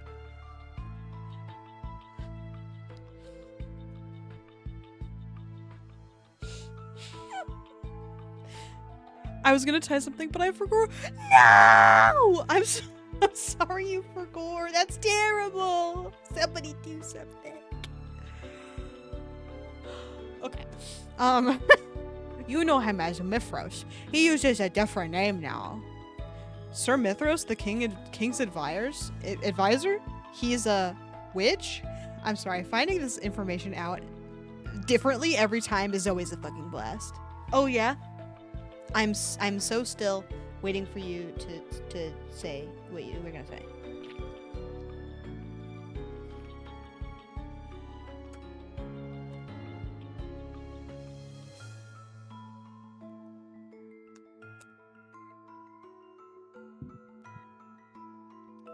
Is Rumpel's new name based on chivalry? Dude, it might be. If it is, that's pretty fucked up. because it's the worst name I've ever fucking heard in my life. Like, you cannot get worse than this. It's crazy how bad it is. Anyway. There is no way Mithros is a witch. We would have known. Glamour. He used a glamour. Everything Waltz says suddenly gets swallowed up in questions. Jurian and Garland ask question after question while others start surrounding Waltz to ask him what has happened to the king and his children. I try to step closer to listen, but I cannot hear over the frantic voices in the room. Sir Mithros. I never trusted him, but I never thought he would be a witch. The room only quiets down when Delora and Parfait come to punctuate the conversation with their own demands for everyone to give Waltz space. The merchant boarders are all taken into the reception room where Waltz stands at attention, waiting to answer questions. He explains that he was looking into a rumor about Sir Mithros from only a few days ago when he found out about the witches' uprising. It was a surprise attack orchestrated by Mithros, who let the witches in through a secret entrance to the palace. Alcaster was killed during the uprising. Okay, goodbye, I guess. Alcaster was killed during the uprising. Many knights were injured and are currently being tended to in clinics and hospitals around the town. After his explanation, I feel even worse than I did in the main room. I stare at Waltz, at a loss. Rip failed Dilf? He was an Eldelf. He was ugly as fuck. What of Fritz? Fritz? Sir Alcaster's son. Fritz God, that name is ass. He was my personal knight. If Sir Alcaster was killed during the uprising, where did that put Fritz? Was he working with Sir Alcaster or with Sir Mithros? Did he escape? I'm sorry, Princess. I haven't heard anything about a knight named Fitzgerald. Was he killed? I mean, with how, Karma's route went, I wouldn't be fucking surprised. The thought makes my heart plummet. No, Fritz could not possibly be dead. I have to believe that he is still alive. I feel Chevalier's hand on my shoulder briefly before it slides off. Are any of the king's knights remaining in the palace? If they are, then they've either been forced to turn against the king or they've been killed. Dilf! So true. Just like Waltz would say. Is Mithros sitting on the throne? No, he usurped the king, but hasn't taken the throne. Waltz turns to me and his expression softens. Princess, feel free to ask me whatever you want. I'm sorry I didn't answer all your questions earlier. I have so many questions, but I suppose I will ask them one at a time. Looks like I can just ask whatever the fuck I want. What has happened to the king and the others? I'll just ask all the questions. I am not sure. From what I've heard, the king and his family, your family, are still alive. I never cared for any of my step family, but hearing that they are okay is still a relief. Yeah, Rod hasn't been here at fucking all. He was there for like 2 seconds in Karma's route, but he could be anywhere in this one. Mithros may be keeping them prisoner for now. What is the glamour that Sir Mithros used? Dolores steps in to answer the question. A glamour is a high-level magic used to conceal one's identity. It keeps even other witches from sensing you. Parfait cast the same magic on you shortly after you came to the tavern. It was to protect you from the evil witches. Ugh. A glamour can only be conjured by the powerful witches. It sounds as if this witch has been using a glamour to hide himself from the others. Do you know Mithros? It was a long time ago. We both shared the same teacher. Huh? Teacher? Wait. Waltz, are you Forgot we didn't know that yet. A witch, yeah. He smiles at me, but it is weak and does not reach his eyes. Myth was always very competitive. I thought that he had died at the end of the Great War, but he's been in the palace the whole time. His disguise is so simple. I should have realized his name was so similar, but... You couldn't have helped it. That's what the glamour does to you. I'm sorry, the name thing? Get the fuck out of here. You're crazy. Maybe if I wasn't cursed, if I had more of my magic, I would have been able to sense him. Who has claimed the crown? As of right now, no one. The king's been kicked off of the throne, and Mithras has made a public announcement about usurping the throne. But he does not call himself king. Is he trying to win the throne over for someone? Myth has no one left. He was obsessed with our teacher, but she is gone. Maybe he has different alliances now? What the fuck is going on? You can't just give me the most information we've received about anything in the fucking game in the most boring arc on the planet. That's wild. Anyway, Parfait's eyes look distant as she stares dismally down at the ground. If my curse were broken, I would charge him right now and destroy him. Waltz's expression becomes so dark it sends a shiver through me. It isn't like Waltz to look so angry. Okay, Loki. If he gets angry at all in our arc, it's over. He's the character. We need to come up with a plan. Even if you weren't cursed, you would still not be able to defeat Mithras when he has other witches with him. Witches are trickier to handle. Can't just be plunged through with a sword, eh? I agree with Karma. If all of us go in with swords and shields, we should be able to take the palace back. This is what we've been practicing for. Practicing? Even the witches will die if you stick a sword through their heart, won't they?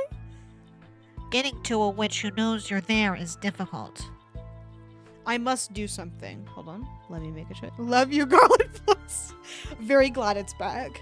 I want to help.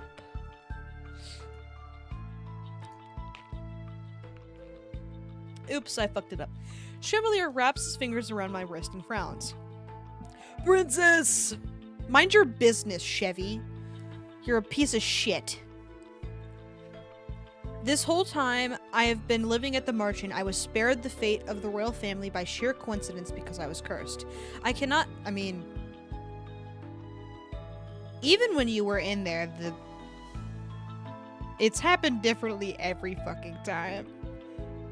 And the weirdest part is that our circumstances don't typically change this much. Like with Rod, we are in the building. We live there. In the castle. In front of God and everyone.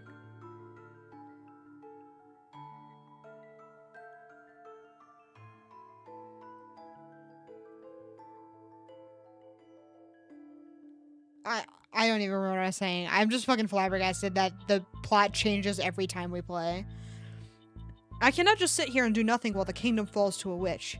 It fell to witches before and there were dire consequences. I cannot continue to be passive. I will not let myself be like Mother. Princess, I am Wagon Riella Breton, the crown princess of Angel, and I will not stand by and watch when the kingdom is in turmoil. Main character syndrome, Reddit post looking ass. The room goes quiet at my statements. Chevalier's fingers loosen on my hand. I can see a ghost of a smile on his face, though it underlies his sorrow.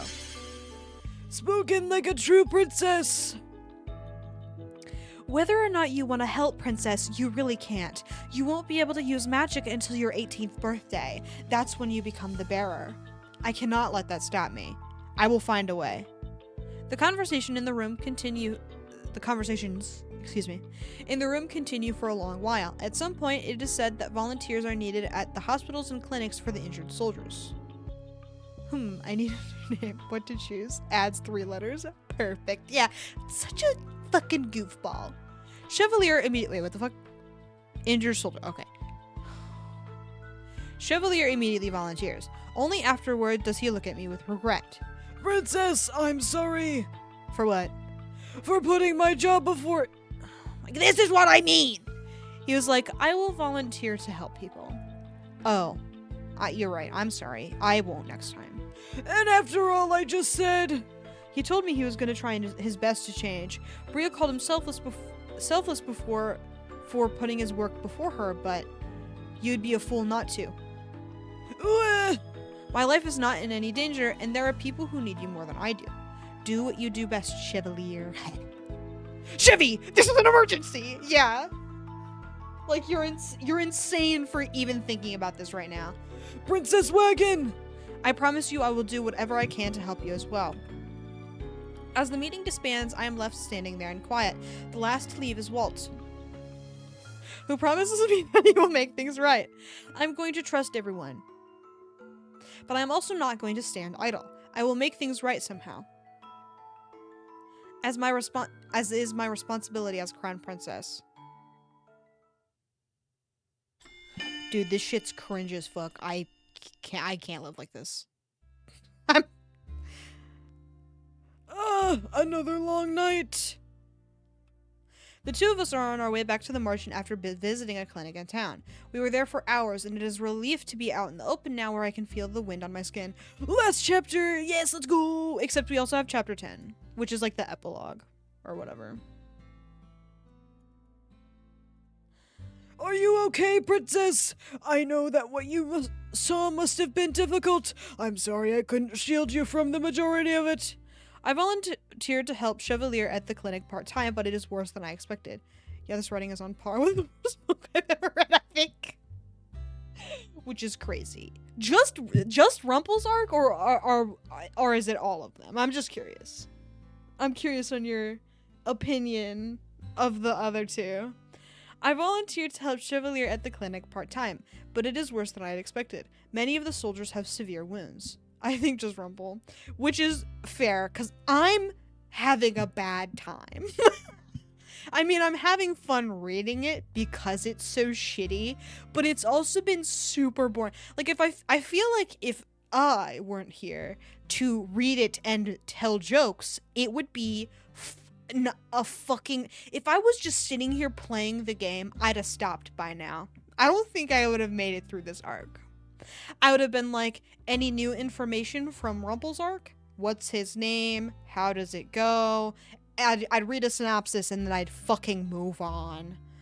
Anyway, I thought that most of the injuries sustained by the knights during the upheaval were only minor, but I was wrong. Their injuries are much worse. I'm being called BRB. Godspeed out there. Princess! He reaches out and laces his fingers through mine. Then he gives me a soft smile as he squeezes my hand. Are you okay?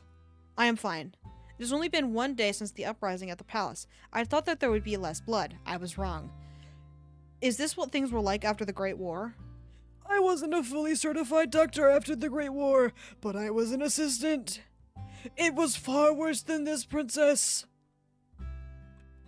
We cannot have a repeat of the Great War. I do not know why Mithras would kill Sir Alcaster and take the throne without claiming the crown, but the witches already have a bad name and he is making it worse.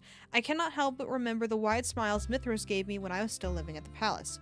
Every time I felt his eyes on me, I felt there was something strange about him. There was always a cloudiness to his eyes, something unreadable. He was excellent at his job, but was always an enigma outside of it. A sudden breeze chills my skin. Let's go back before you freeze out here. The two of us begin our walk back to the Marchant. Thoughts of the palace, the king, and my stepfamily cloud my mind.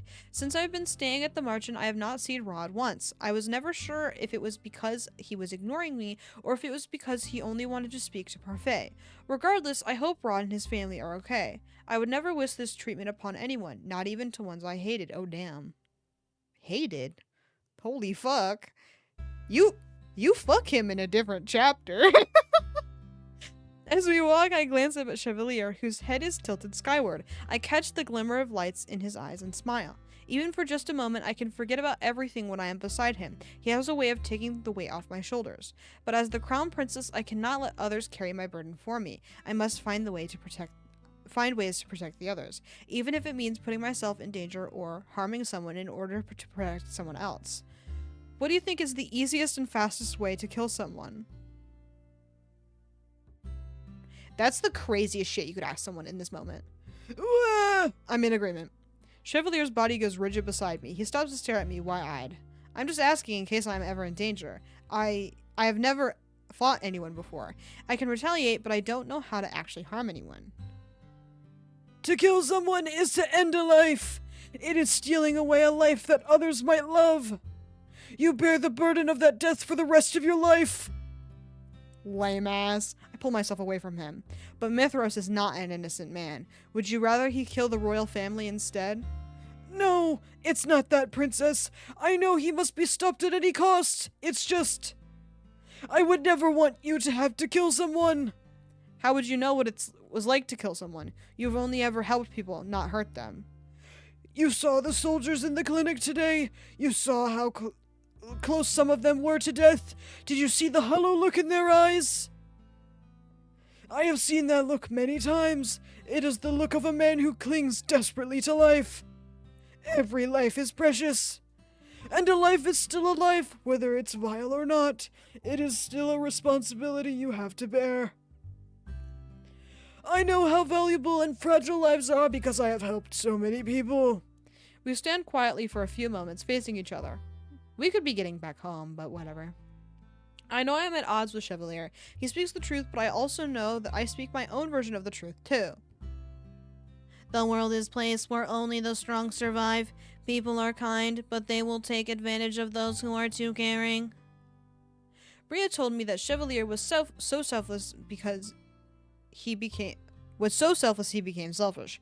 She told me that he never had anything, so we're justifying murder. That's really cool. Anyway, he never had anything because he gave everything to others. His kindness has hurt others, and I fear that has a likely chance to hurt him as well.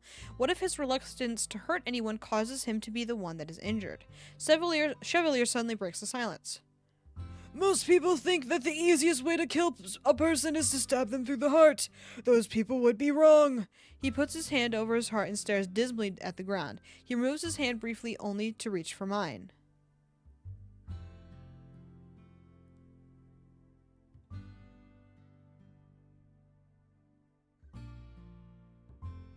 Ew.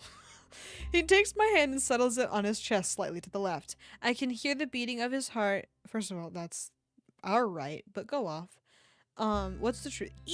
Yeah, he's nasty. Especially when we get close. Like, ugh. I can hear the... I'm gonna stop being psychotic for 2 seconds. Well, no, I'm gonna say it out loud. Just so you can hear the thought here. Redrawing all of the character screens. Like what would you do? Nothing good, I'm sure. Anyway, I can hear the beating of his heart beneath...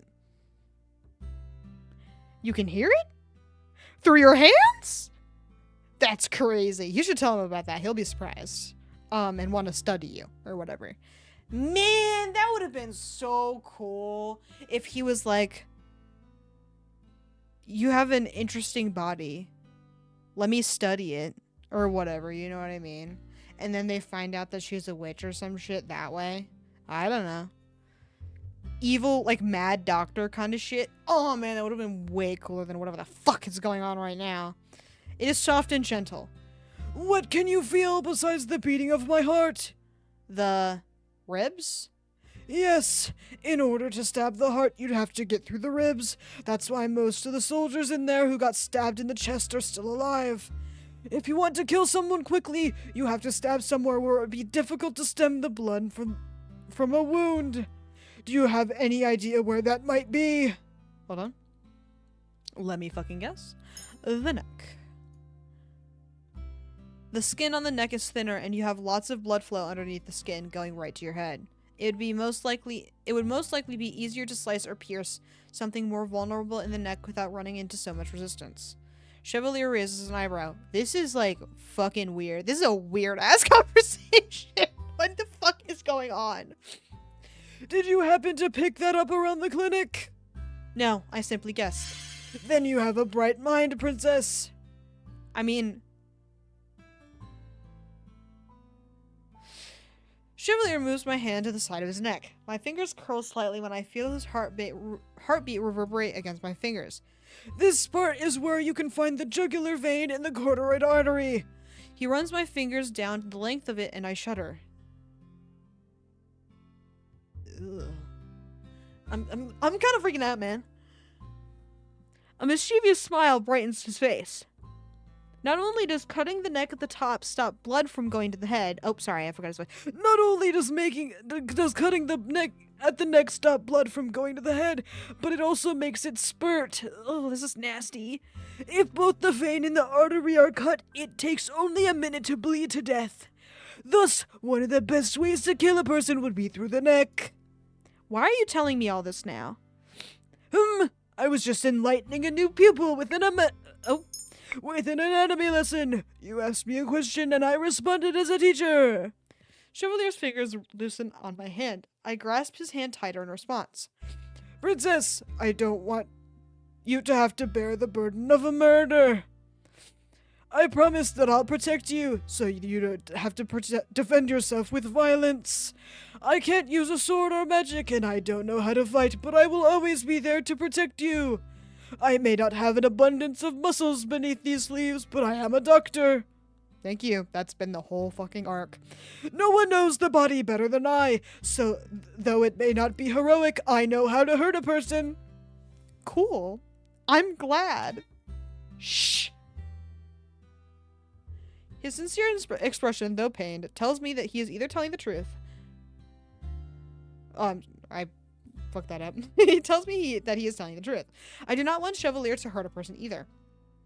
It would destroy everything that he's worked towards as a doctor.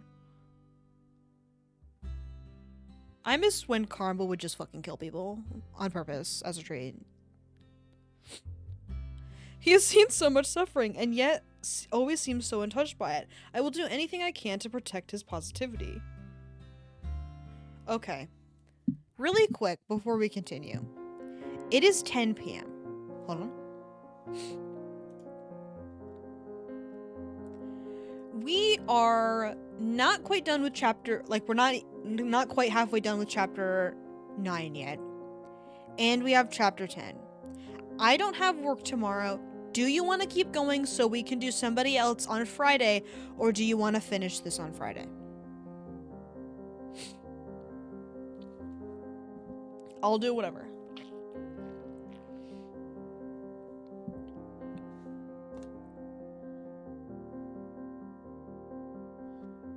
Keep going. I will do this. So glad you said that. The merchant was quiet when we returned. Everyone had already disappeared into their rooms, so I went straight to mine. I also forced Chevalier to go back to his. He has been on his feet all day and he needs the rest. I plopped down onto my bed as soon as we returned home. I glanced briefly to the side where Chevalier's bouquet is in the vase Parfait had given to me. Who is it? Parfait. Come in. You've returned. Parfait looks paler than normal. I realized with a start that Chevalier did not tend to her at all today. Don't look at me like that. I'm fine. How were the soldiers at the clinic? Not good. Many of them have been gravely wounded. Some said they remembered magic. Others say they do not remember anything at all. A shadow falls over Parfait's expression as she sighs. So the circumstances are direr. That is the worst shit I've ever heard in my life. Direr? I think it's more dire. But whatever, man. Then we thought. It is a good thing Chevalier is there to lend a helping hand. Did you manage to come up with a plan? It's proving more difficult than we anticipated. Delora and I are willing to put ourselves in danger. Waltz is too, because he can use magic to a certain extent. The knights and Karma have their blades. But Chevalier, I do not want to involve him in this. Because you're worried about him. Of course I am. You've grown, princess. You remind me of a younger Hildur. Ugh! Back then, Hildur was both calm and resilient. One moment she could be smiling ear to ear, the next she could be strict and unmovable as the coldest ice. The two of us were like sisters. We did so much together. We learned together, explored the kingdom together. I can say with all certainty that we were the best of friends. And then the fairy tales happened. When Hildur killed the first human, she was corrupted. Her darkness swallowed her whole. I do not remember a time before Mother was corrupted, and so I cannot imagine the woman Parfait describes. I know the old Hildur would not have wanted to show you the beauty in things, princess. would have wanted to show you the beauty in things, Princess. She would not want you to suffer. I'm sorry you became so embroiled in things. It was inevitable. If Delora hadn't cursed me, then I would still be in the palace, and I would just be just as helpless as everyone else. So while I'm out here, I have the responsibility to help everyone. I touched the incomplete glass slipper at my neck. I still haven't even done 3 good deeds. Don't look so sad. You will complete your 3 good deeds, and things will go back to normal. And of course, you'll still have your friends here when you return. And come your 18th birthday, Delora and I will teach you about magic. Waltz is eager to help too. Man, I'm so fucking psyched to move the fuck on. Fritz, I'm really excited for. He's normal. And also kind of fucking hilarious as well. Like, he's the funniest character in the game. Except for Vitamin Me. I'm not gonna lie, that was pretty good. And then... and then Waltz is a fun voice. I'm so scared he's gonna be boring.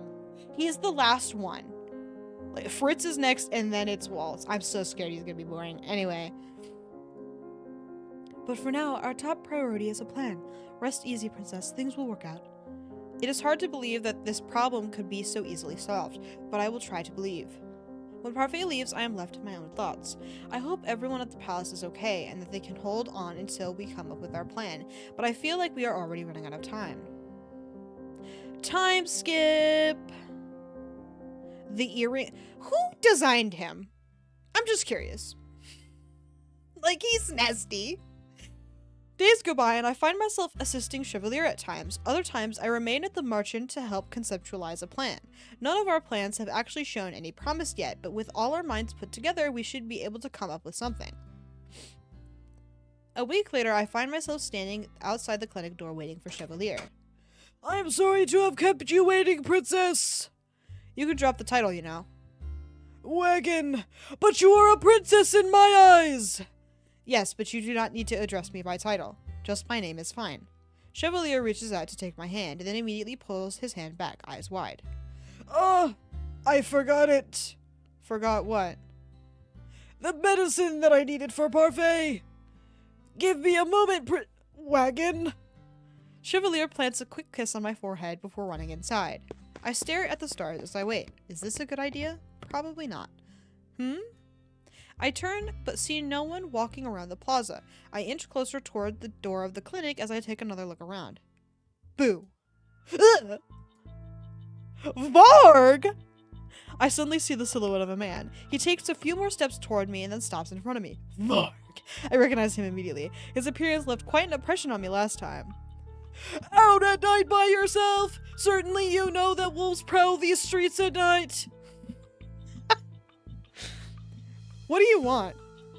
I take a step back and press myself to the door. I reach for the door handle, but the man reaches out to grab my wrist, holding it to the door.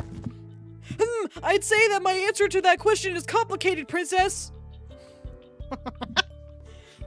Well, by the expression on your face, I must have hit the nail right on the head, eh? You are the princess. How do you know who I am? That is part of the mystery, isn't it? I don't wrest my wrist out of his fingers. Come with me quietly and you won't get hurt. Scream for help. I refuse to go anywhere with him. I open my mouth to scream, but before I can even breathe, the man's hand flies to my mouth. You're a disobedient one, aren't you? You ain't quiet, so... I struggle against his grasp. That's the funniest part. It does not take long for the grin to fall from his face. It is replaced with a look that lacks any amusement. I enjoy seeing you struggle, but I'm afraid we've been out here for too long. I don't know why yelling is so funny.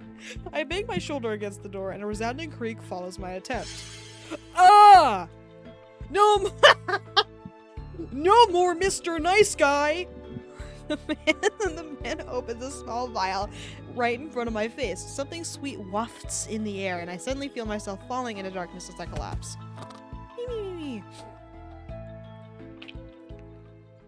Oh, good morning. We are in our room. Where am I? I glance around me. Oh, my room. I look around cautiously, checking to see if anything in my room is different. The last time I was here before I was cursed. How is it that this room is the same? Sleeping Beauty has awoken! I moved to stand up before realizing that my legs are numb. Shame to see you so easily tamed, princess, and here I thought you would be fun. I glance up to look at the man who is now standing right at my bedside. How do you know who I am? Are you a witch? A witch? Me? Ha! He bursts into laughter. I would rip the witches to shreds if I could. If he could, then you are cursed? The man simply smirks at me but says nothing in response. He brushes the words aside with a gesture of his hand. Are you working for Mithros? Probably. Probably. I glare at his vague answer. My name is Varg, and I have been assigned to be your own personal knight. I already have a personal knight. Oh, you mean Fritz? I got rid of him. You. No playing with the... Oh. No playing with the queen's daughter, Varg. Maybe it made him sound a little gayer than he used to be, but that's okay. Mithros enters the room. Now he stands in the doorway, eyeing the both of us with a smile that is so oddly reminiscent of his usual one that it makes me sick. Mithros. Princess, you look more and more like your mother every day. Why, the scowl on your face is almost a perfect reflection. I like how I do shh as like... Anyway. He moves to stand in front of me. At the same time, Varg begins to take slow and careful footsteps to the edge of my room. What have you done with everyone? Inconsequential or consequential? What? Mithros clicks his tongue impatiently. Inconsequential or consequential people?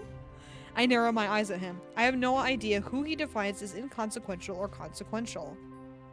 Where are the king and the rest of the family? Where is Fritz? Were you the one who killed Sir Alcaster? Inconsequential and consequential then. To start, your knight is gone, princess. I've replaced him with Varg here. And Alcaster. Well, we had a common cause at first, but we both wanted the crown. Ugh! Sir Alcaster was also betraying the king? Not surprising. Well, we knew that for a while now already. But Alcaster was a brute.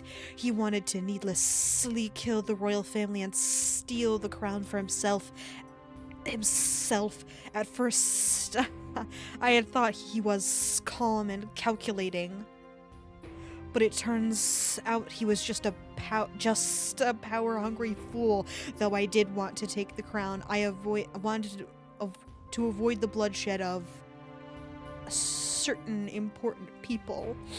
Mithros smiles at me. It is a look that makes my blood run cold. So I disposed of him and the rest of his knights. Oh, but don't worry, princess. I assure you that that your family is resting in their rooms, just like you are resting in yours. What? Do not worry. You will see them shortly for dinner. I have my doubts about Mithros' story, but if what he said was true, then Sir Alcaster wanted to kill the royal family and Mithros saved them. But then he decimated the knights and took the royal family hostage, why would he do such a thing? They're prisoners then. Prisoners in their own home? Nonsense. We're all just awaiting the queen's return together. The queen? Slowly I feel the pieces beginning to fit together. The queen. He cannot be talking about Ophelia, obviously. I don't know why you would have fucking thought that. Delora, do you think witches are capable of bringing back the dead?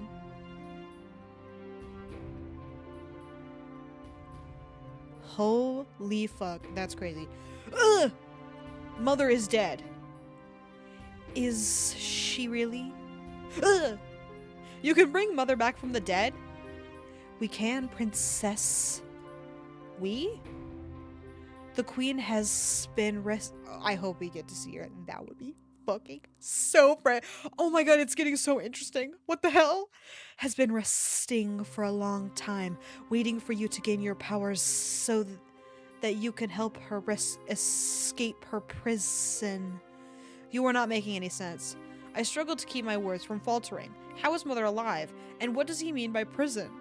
The Tenebrarum is the Queen's prison. It is linked to the Queen's power. Though others presumed she was dead, the Queen sealed the last of her powers inside the crystal. All she requires is your power, Princess. My power?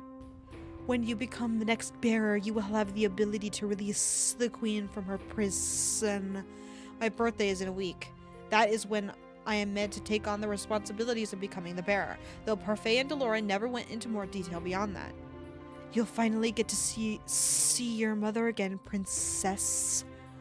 I still cannot quite take in everything he has just said. However, if Mithros had approached me before the cursed, I would have helped Mother in a heartbeat. But it was Mother who was the last Tenebrarum bearer and the one who brought darkness to Angel. I once believed that Mother was the only person to ever love me. Now I know that I was wrong, that she shut me from a world that I should have known. Yeah, I said it right. But still, even now, I wish she was here. I take a deep breath, but I cannot afford to be selfish.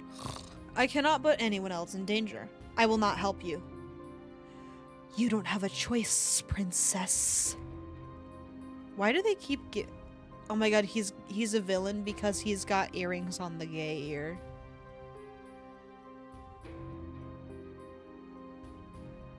Is it right or left? Anyway, I always forget. I have set the stage for my queen's return. All that's left is to free her from her cage. We will speak more of this at the dining table.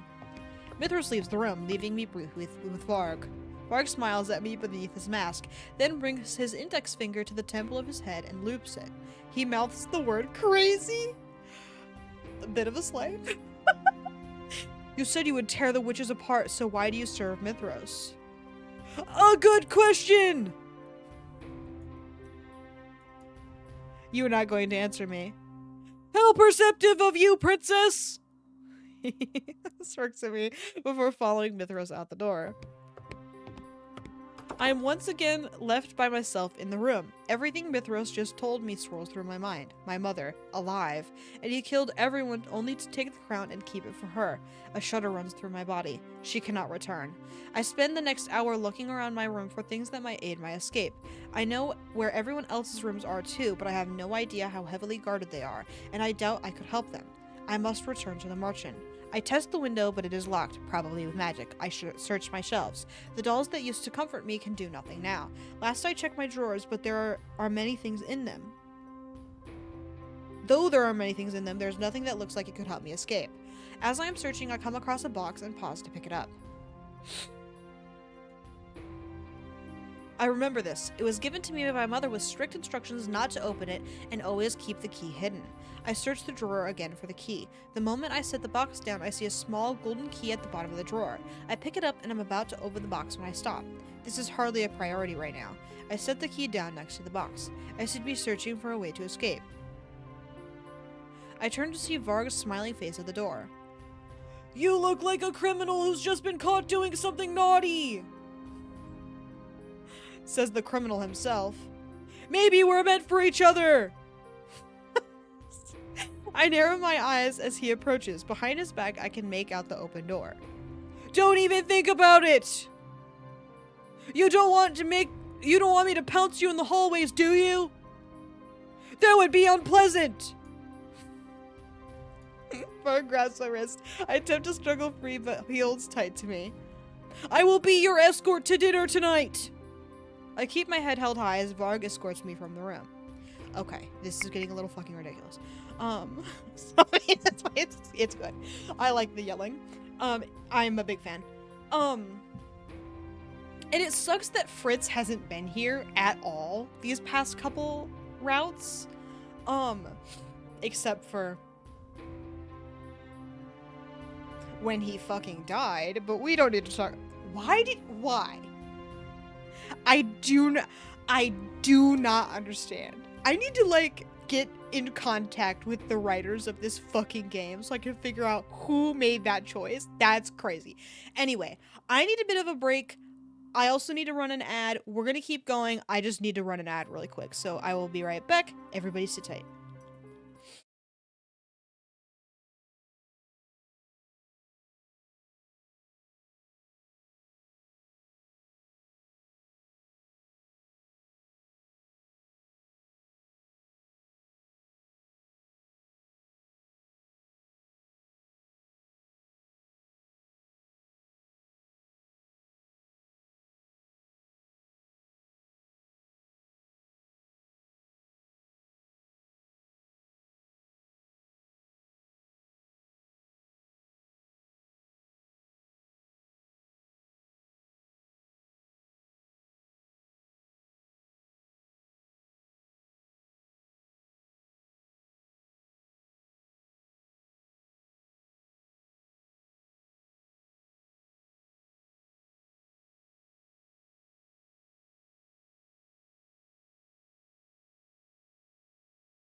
Okay, and we're back now.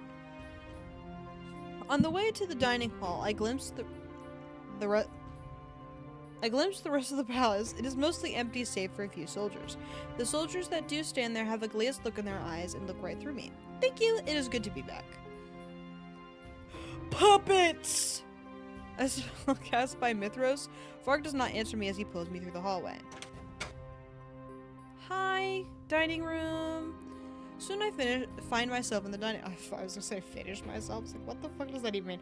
Find myself in the dining hall. Guards usually standing by the walls are gone. Now there's only the royal family, and they seem to be unharmed. You? Ugh. I can see recognition in the king's eyes. My heart flutters as he stands, or tries to. He manages to rise, but only just barely. I notice that his feet stay firmly planted where they are. Everyone's bodies look exceptionally stiff. Is this some kind of spell? You are the girl that was outside my palace months ago. Mithras, what is the meaning of this? I notice that the king is not at the head of the table as usual. Everyone sits on the table's sides, except for Mithras, who is at the far end. The king's seat, however, is clear. I simply brought back the crown princess. You should be thanking me, Gennaro. I have reunited you with your daughter. My daughter? My daughter? The king raises an eyebrow, clearly skeptical. I can see in his eyes that he is loath to trust anything Mithras has to say. The king slumps in his chair as Varg leads me to a seat just beside Rod. Hey, babe! Miss your ass! I want to reread Rod's just to fucking feel something. Isn't that crazy? God, this Rod's been dog shit. Anyway, I notice Emmeline sitting just to Rod's side. She forces a smile onto her face, but I can see tears gathering in her eyes. Allow me to offer a more formal introduction for our guest, even though you all know her. Her name is Wagon Riella Breton, and she is the crown princess of Angel. And your blood daughter, Gennaro. The king looks at me again. This time there's more uncertainty in his gaze. Prince Rod will tell you, won't he? Rod?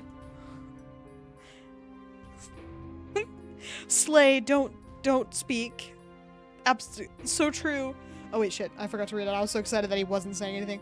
Rod looks at me, his gaze quiet but expectant. I turn to the king and the rest of my step-family. Hold on. It's nice to meet you. There is no point in trying to convince the king of my birthright here and now. I would only confuse him more, and now is not the time or place. I glance at Mithras, who is smiling at me expectantly. Besides, Mithras must have a reason for insisting on my birthright right now. Most likely he just means to confuse the king more. If that is the case, I will not play into such a petty scheme. My name is Wagon. Thank you for your kindness that one time.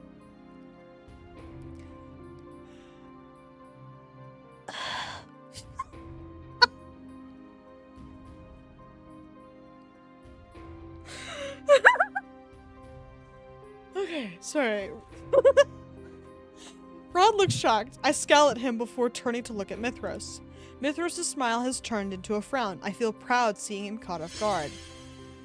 Wagon, what are you doing here? Gennaro, she is undoubtedly your daughter. That is why she is in the room that you have been taking care of. Didn't even know what to do with his voice there because there wasn't a single S for me to look forward to. What? The king's eyes widen. He looks at a loss for words. Princess, the king has been keeping your room clean and tidy for the sake of nostalgia, and he has no idea why. Magic works in interesting ways, doesn't it? I was wondering why my room was unchanged. But it could be that the king remembers me somehow. Could it be? Excuse me, that was a question. Fuck you. I look up at him, but he has already glanced away from me. His expression is a complicated twist of confusion and helplessness. It seems that even the king does not fully understand. I turn to Mithras. It can work in both good and bad ways. Ah, yes. The fairy tale curse is terrible, isn't it? I catch Varg's eyes from the side of the room. He glances away from me, and I follow his gaze to the corner of the room. Too many rooms. Fuck you. I hadn't noticed them before, but now I see cloaked figures hiding the shadows. Witches. They must be the ones holding everyone in place if they try to escape. But not all magic is terrible, like the magic we will use to revive the queen. You are insane. Hildur is mad. You have no right to refer to her by name, he says. No S's again. He's insane. He's not doing it.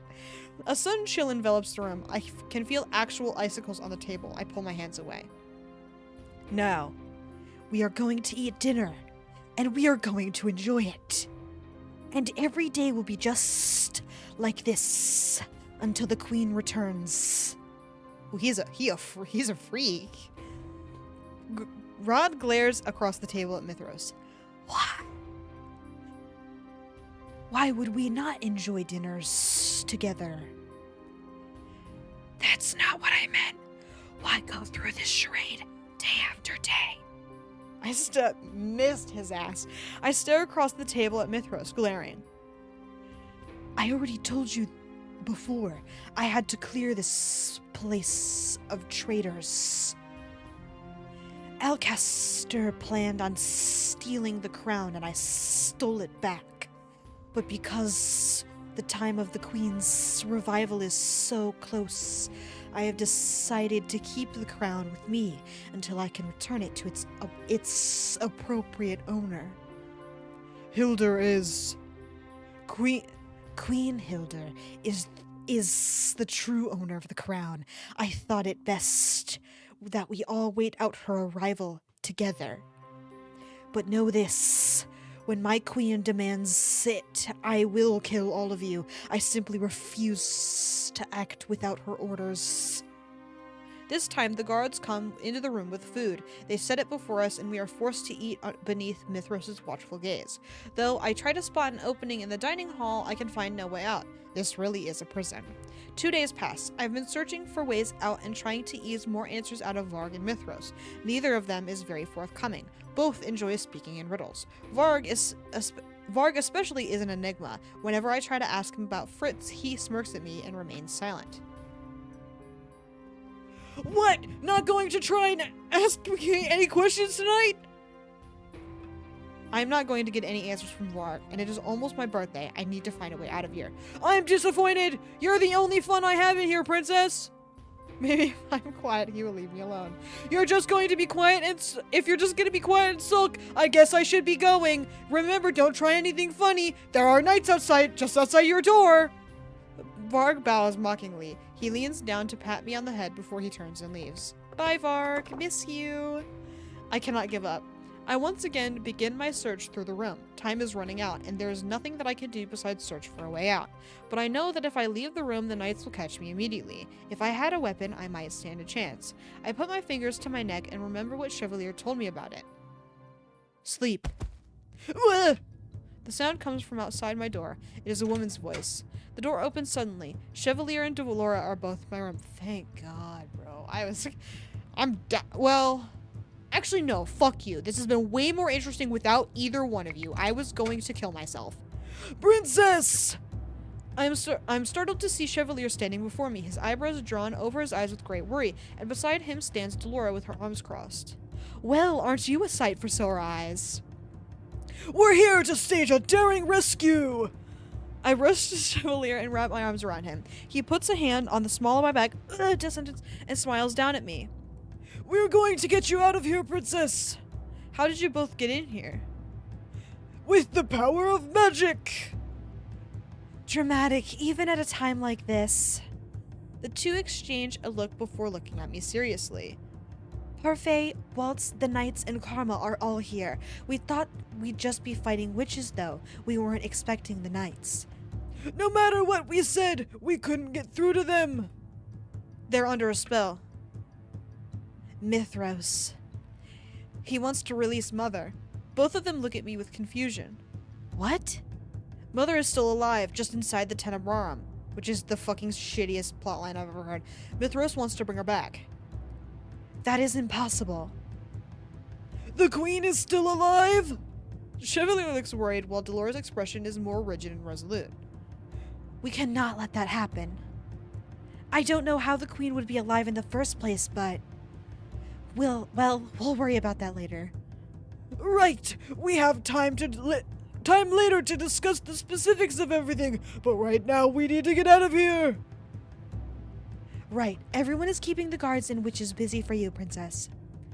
I'll distract Mithros. Chevalier, I'm counting on you to get the princess to safety. That's why I'm here! Princess, can you guide me through the palace? I cannot just leave everyone here. Don't worry, Garland is seeing to saving your family. No, I cannot just leave everyone in the marchant here to do things for me. Wagon, we cannot afford to lose you! I told you I would do anything to protect you, and I will! The sooner you're safe, the sooner we'll have the advantage! You are the legitimate heir to the throne and the next Tenebrarum bearer. You cannot let yourself remain in Mithros' hands.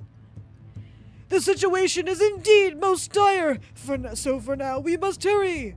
I nod my head feebly. Without another... Hold on.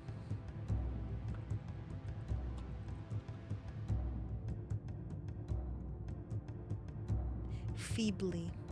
It's a terrible ass word, just curious. I was like, is it real? It's real. Anyway, Without another word, the three of us head toward the door. Delora exits first and stops immediately. I almost run into her.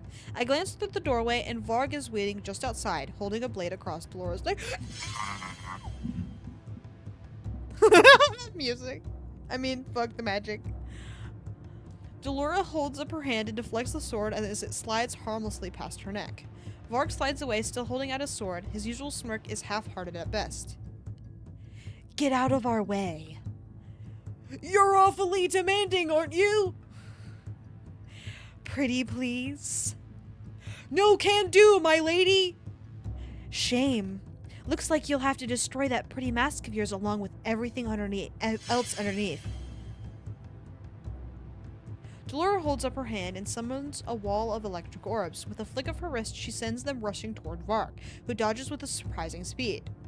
Varg's movements appear sluggish, but I have seen his fast reflexes. He is playing with Delora, even though I do not think he has the advantage. He drops the sword, and for a few moments I feel Delora has the advantage. They're really good at writing action. Then suddenly he raises the cane he usually holds at his side and taps it on the ground. What the hell? A burst of smoke escapes from the bottom of it, shrouding the room. An enchanted cane? You're not the only one with tricks up your sleeve.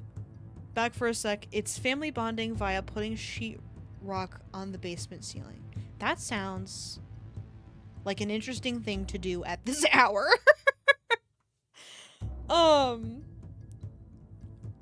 Hope you've been having fun. Or not. I'm not really sure what's going on there. Delora!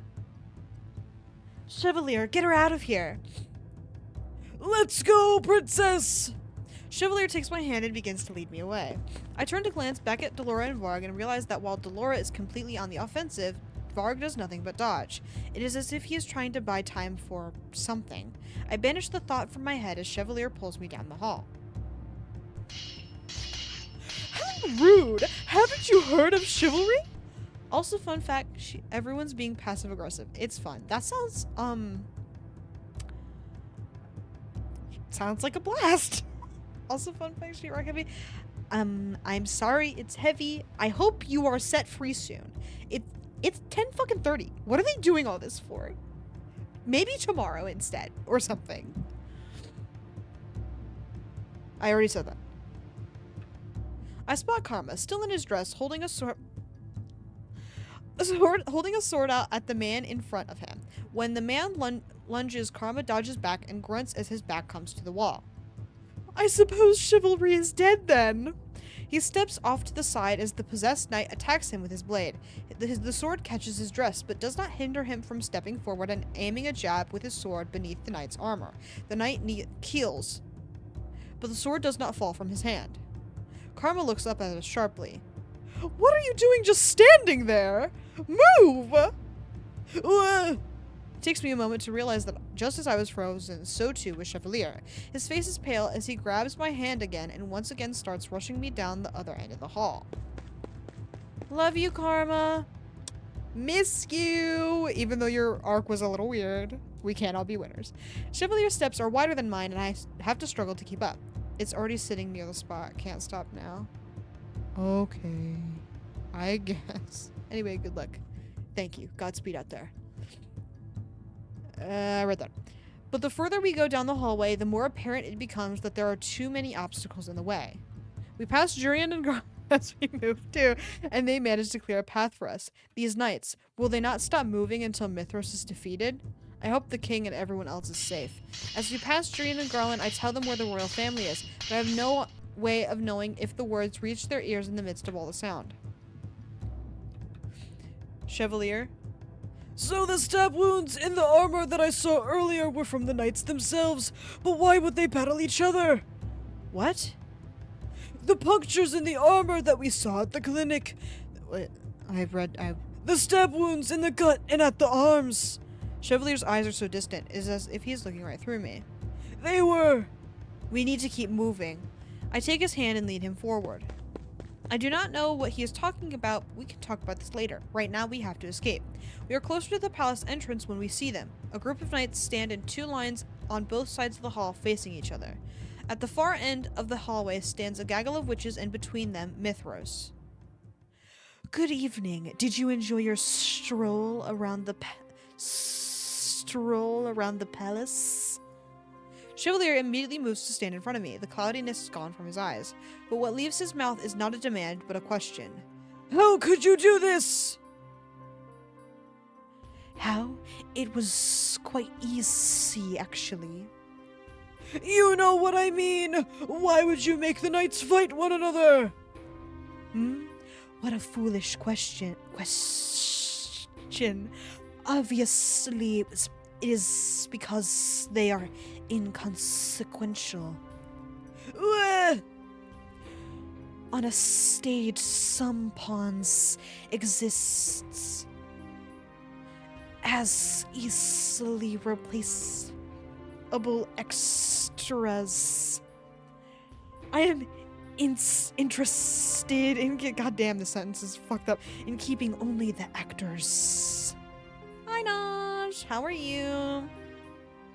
In the grand scheme of things, the extras aren't needed. In fact, I can make them do whatever I need in order to get the best outcome.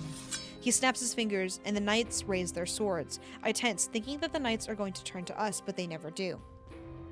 Here is an interlude for you to enjoy. Sleepy in here now? Well, here's a bedtime story for you. We're finishing it tonight. Hopefully. The knights are attacking each other? Yep, we talked about that already. So true. The sound of metal ringing against metal fills the air. The knight's swords arch, dive, and stab. Mithros watches from behind them, the sly smile never leaving his lips.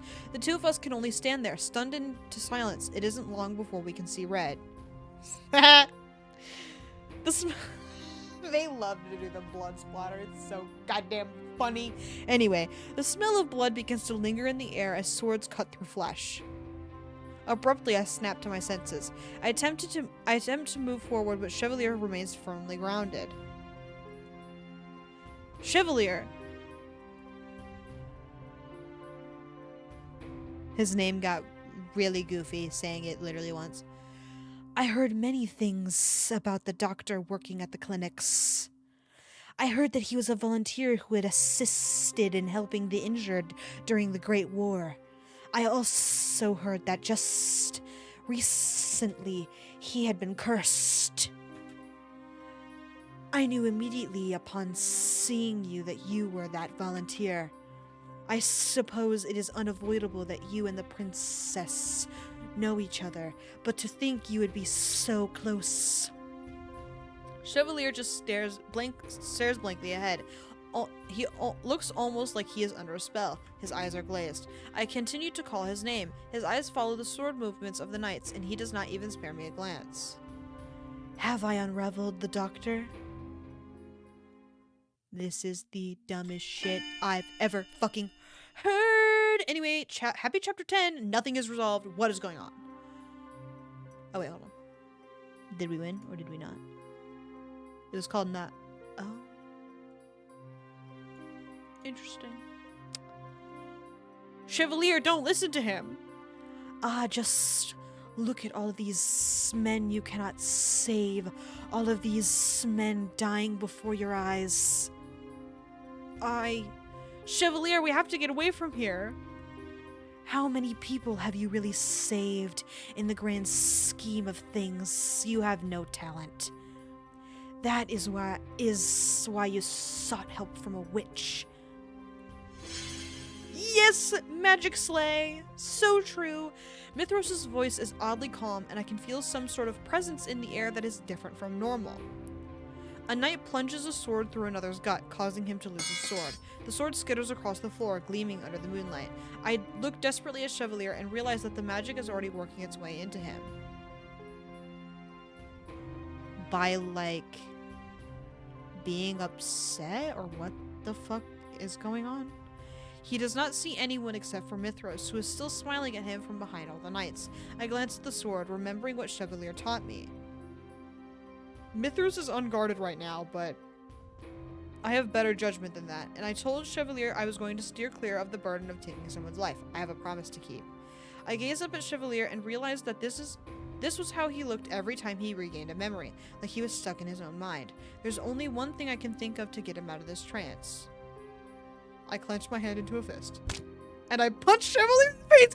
Yeah! Woo! Let's fucking go! Ow! Gods, my face!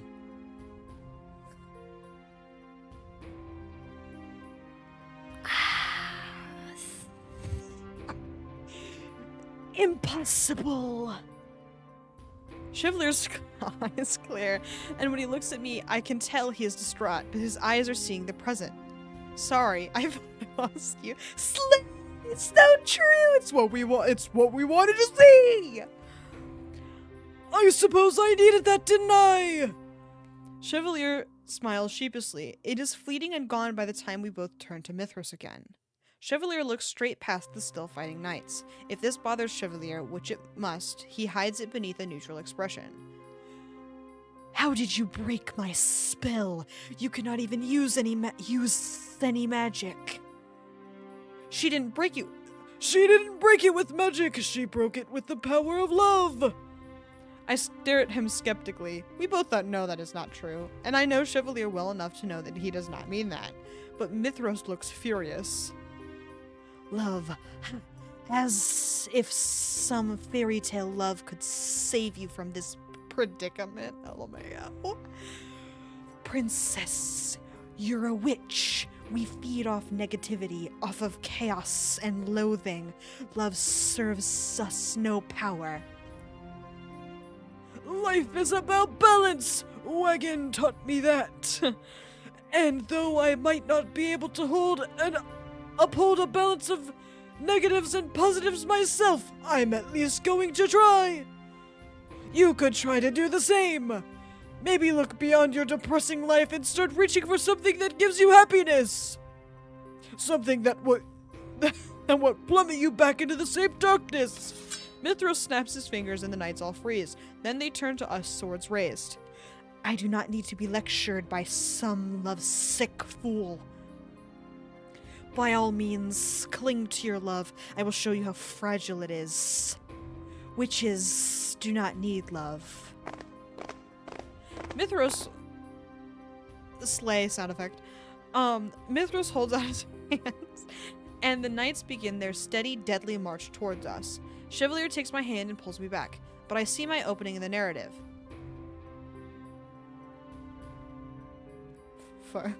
Okay. Mithros enjoys inflicting pain with his words, and I can do the same. If you do not need love, if you do not need affection, then why are you doing all of this for Mother? I am not. You are doing it to be recognized. Why? Every student wants to impress their teacher. Okay, wait a minute. That means Waltz was taught by Hildur as well. That's fucking crazy. Don't think I didn't notice that. Because they moved past that as if I wouldn't care. But that's a very big plot thing. If they try to reveal that in Waltz's route, I'm gonna be pissed. Because that's gonna be the big reveal. If maybe. I have no idea.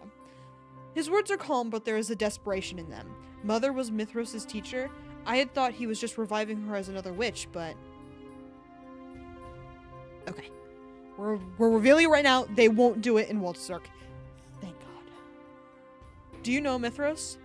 It was a long time ago. We both shared the same teacher. Teacher? Wait. Waltz, are you a witch? Yeah. Waltz was Mother's student? No, I cannot think about that now, but I can use this to my advantage. I do not remember Mother's students in the least, but one of them turned out right. The other did not, and I can see the bitterness in you.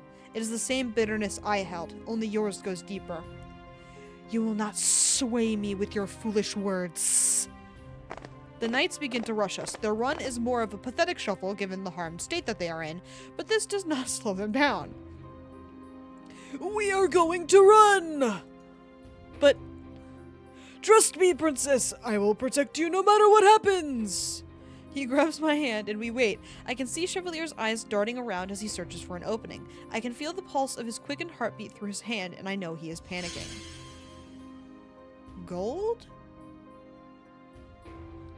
Suddenly there is a massive luminescent gold wall in front of us. BRB, I'm starved. Have fun. The knights stumble right into it, their swords hitting the bright barrier. Oh. Okay, go off. Are you two okay? Parfait rushes to stand in front of us. Mithras' expression is a cold, angry glare, and he measures the situation.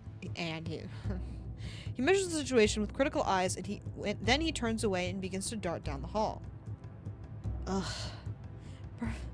Oh.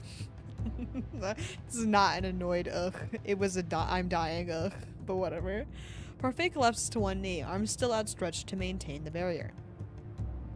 Girlfriends! Delora appears. She is flustered and bleeding on one arm, but she still stands straight. Purple! So true. Delora holds up her hand and summons fire. Put down the shield, Parfait. I have this. Parfait releases the shield, and the magic projectiles shoot out at the knights. The two edge the knights back through a hallway, but I can see Parfait growing weaker and weaker by the moment. Parfait takes a deep shuddering... Dude, if she dies, I'm gonna fucking lose my mind. Deep shuddering breath as she tries to stand. When she falls yet again, Chevalier takes a step forward and looks at her urgently. Lady Parfait! I'm fine, don't fuss. Her breathing is labored, but she still manages to smile. I fought in the Great War. This is nothing. She looks at me and Chevalier. You two need to leave. But you're... Fine. I just need to gather my energy. The fucking magic is so goddamn funny. A spell from Dolores sends the knights sprawling to the ground after she creates a heavy downpour of rain that quickly turns into ice. You two keep going. The entrance is clear. I noticed the witches that had been standing behind Mithras approach us now. Dolores stands at the ready. I can tell that she is hiding a great amount of stress behind her smirk. Parfait slowly gets to her feet. We fight together, Delora. Girlfriends! That's crazy. Okay. There's no one else I'd rather have fighting by my side. Fate? Faye? Jail. Bye, love you. Hope you can make out afterwards. Come on, princess, while we still have an opening. We head around the side. Parfait erects a shield to protect us from any magic that comes our way, and Dolores summons a whirlwind as a distraction. Ow! My foot is grazed by fire magic, causing me to stumble, but I force myself into a limping sprint regardless. This is nothing. Then why did we even do it? At the entrance, I pause in the middle of the room. The main entrance hall is eerily silent. And then I see Mithras edging his way into the king's throne room. He is holding tight to Emmeline. He notices me watching and smiles. Then he disappears into the throne room. We have to follow him. Princess! He has Emmeline. Chevalier's posture and expression are indecisive, but mine are not. I know Mithras is baiting me, but I cannot leave her alone. Besties! My gaze moves around the hallway as I search for other knights. The place is empty, but it is not long before we hear footsteps. I tense at the sound, and Chevalier holds tightly to my hand. Then, suddenly, as the figure draws nearer, I recognize him, even if he seems a completely different older person. Who is that? Who is this? I'm back. Welcome back. I'm sorry. Ew. What the hell? I mean, he's grown now, to be fair. Which should be a good thing, except now he's like 28 or whatever the fuck. I find we found you. Waltz! I'm leaving. You broke your curse, but how? Chevalier stares at him in awe. I know, W! Waltz the Big! That was bad. There was never a Waltz the Small. Walt shakes his head. He looks weird now. It's kind of freaking me out. And I broke my curse unexpectedly. I actually found the item I needed while I was searching around. But I can explain more later. For now, we have to go after Mithros. Do you know where he is? He's in the throne room. He is. I didn't change the voice for Rod either, so I figured I'd just continue with the tradition. Mithras stands in the middle of the empty throne room, holding Emmeline to him. He has his hands around her neck. No sudden moves, you three, or this girl dies. And I do know how much death bothers you. With the start, I realize he is talking to Waltz. All three of us are frozen. Myth. Traitor. Why can't you see that Hilda wasn't trying to teach us? She was trying to corrupt us. Silence, traitor. Ex-boyfriend's arc, do you think? You betrayed her. During the war, you betrayed our own teacher. Betrayed? Hilda was corrupted. She cannot be saved. How dare you use her name? Use her name. Mithras's fingers tighten on Emmeline's throat. I can see the tears running down her face. I swear to God. Dude, after Fritz dying, I have fucking trauma. Anyone could die at any moment. I'm losing it. I'm fucking losing it. Her sobbing is quiet, but it still reaches my ears in the silent room. Varg! Varg appears. Hi, Varg! Appears from the darkness as he did before. He smiles at all of us from behind Mithras, eyes glinting mischievously. You didn't finish the job. You were awfully vague when you told me to take care of them. You know, most people would assume that meant entertaining them and offering them refreshments. Obey me! Varg turns to us. He draws the sword he used earlier, but his smile fading. I think I see something like pain in his eyes, but then I think it might be my imagination. He looks stoic as he moves towards us. When Waltz moves, Mithras' hands tighten over Emmeline's neck, and she cries out. Chevalier is watching everything quietly. The concern in his eyes is muted by the urgency. Man, Rumpel is useless. What the fuck? He's lame. At least Karma knew how to wave a gun around a little bit, you know? I follow his gaze around the room, wondering what he is searching for. At the same time, I like not being the damsel in distress. Like, we're both pretty evenly matched in that regard, Wagon and Rumpel, but whatever.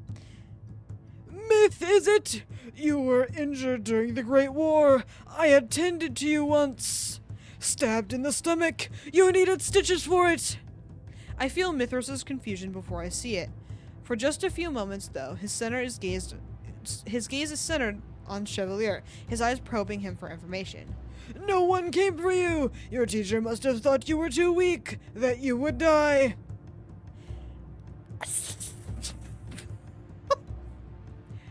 Mithras' hands fly away from Emmeline's neck as he lunges towards Chevalier with a smile, his expression mad. The room breaks out into chaos then. I feel the rise of magic beside me as Waltz readies the spell, the tension in Chevalier's body as he prepares to shield me, and lastly, I see Varg zip across the room. Bye, Varg! Everything goes white. Why? When I look up, I see Waltz standing in front of me with a shield. Mithras' shit. Okay. I thought he was gonna die for a second there. It could be anyone. Anyone could be next. Mithras' hand lies flat against the shield, and I can feel the heat of his magic. Varg lies on the ground beside his fallen sword, unconscious from the impact of the magic. Even Chevalier is on his knees. I rush toward the sword. At the same moment, Waltz pushes Mithras back onto the ground. Then, sword in hand, I stand above Mithras and aim it at the neck. The blade touches his skin without sinking into it. Emmeline is hiding behind the throne, staring out at the scene with shock on her tear-stained face. Will you kill me? Mithras' smile is a mere shadow of itself.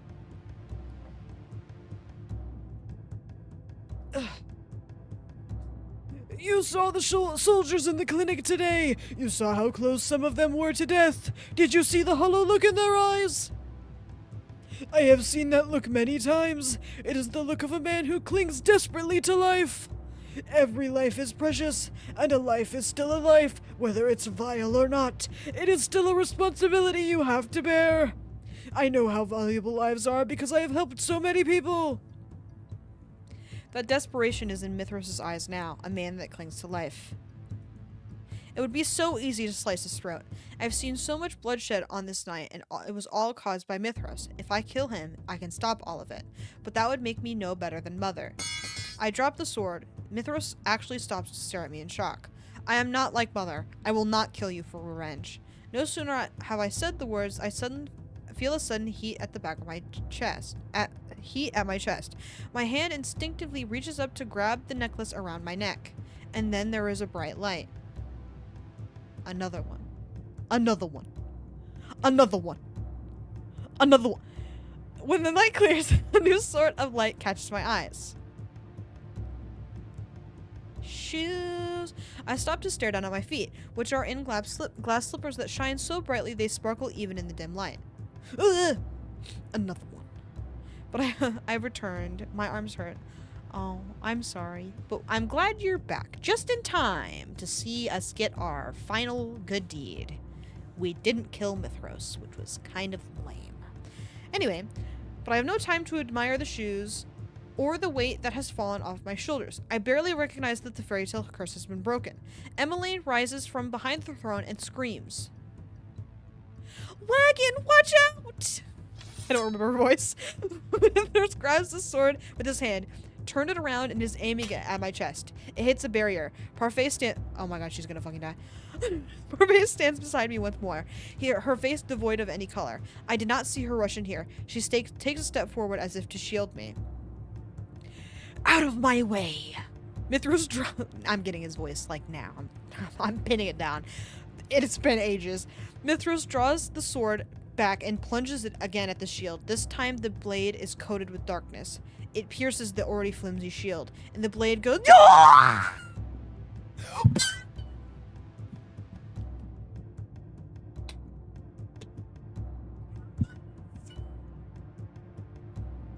Yeah, no one died in Ron's arc, did they? Like, what the fuck is going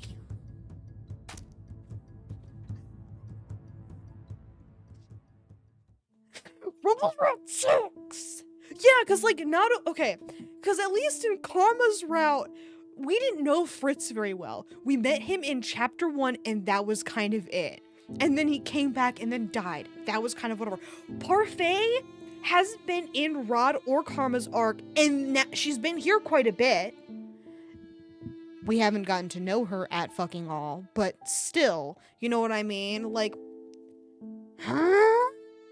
That's fucking crazy. I can't believe they pulled this shit twice.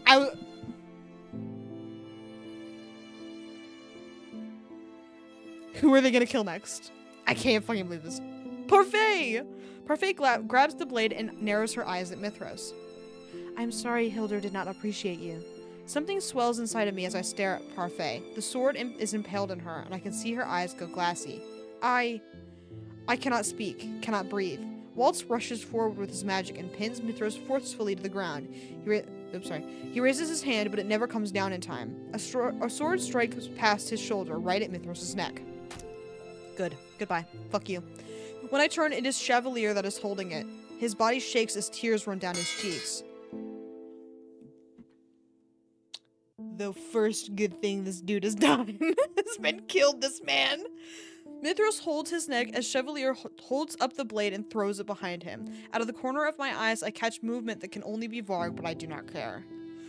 Lady Parfait, do not move. We can take the sword out. We can... But I can see a hopelessness in Chevalier's expression, and I know that whatever wound Parfait took was lethal. Yes. Yes. Whatever wound. Impaled? Yes. She's dead. I can see it in his eyes. I can see it in Parfait's. There is no need to fuss. When Parfait falls, Waltz grabs her and puts a hand to the hilt of the sword. Chevalier crumples beside her. He stares at the blood staining her dress with sorrow. I start to cry. Wagon, do not regret this. I am proud of you. The room is quiet, even with the newcomers that arrive. The knights and Karma watch the scene from the sidelines, all with grim looks on their faces. Last to arrive... Girl! Last to arrive is Delora, who sits down beside Parfait with her lips pulled into an uptight frown. Her face is stern, but I can tell it is a mask. Parfait. That look doesn't suit you, Delora. I told you to stay back. Had I not been here in time, the princess would have... Her words fall apart as she begins to cough. Delora leans over her and shakes her head. I'm sorry I didn't come sooner. Everything is as it should be, Delora. Parfait cranes her neck to look up at me.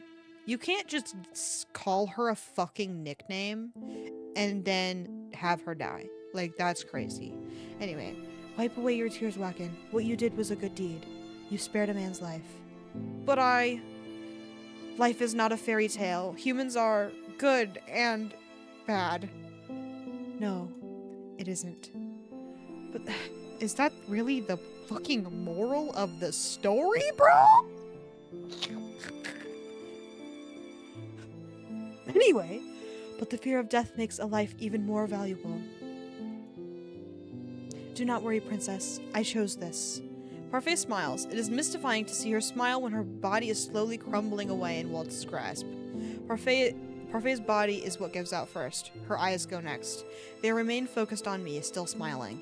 Ooh, that's fucking creepy. Her body begins to glow as her body slowly fades away. Okay. Parfait. Delora turns away. Even if she is not shedding any tears, it is clear she is heartbroken. I mean, that's her wife, dude. I've upgraded. She closes her eyes and releases a shaky sigh. That's your wife!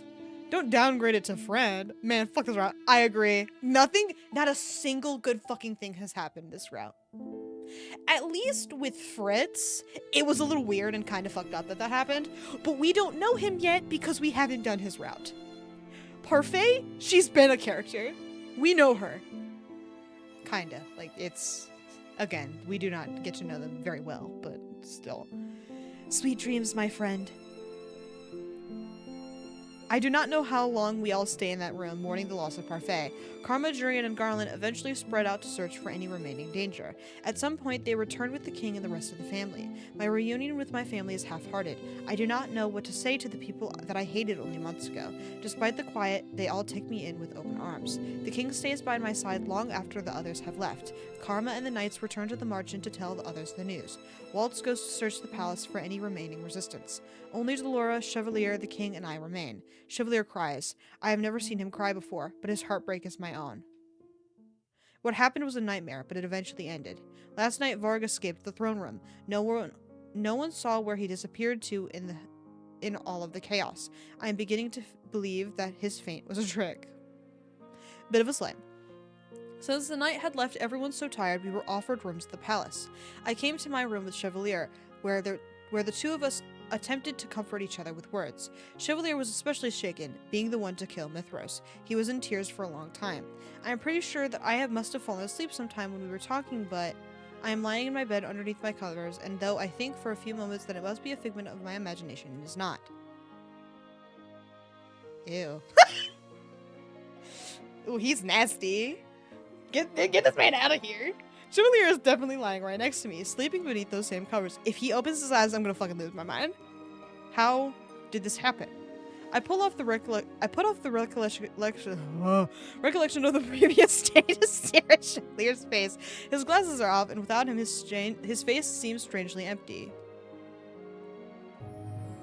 He looks vulnerable, almost like a child.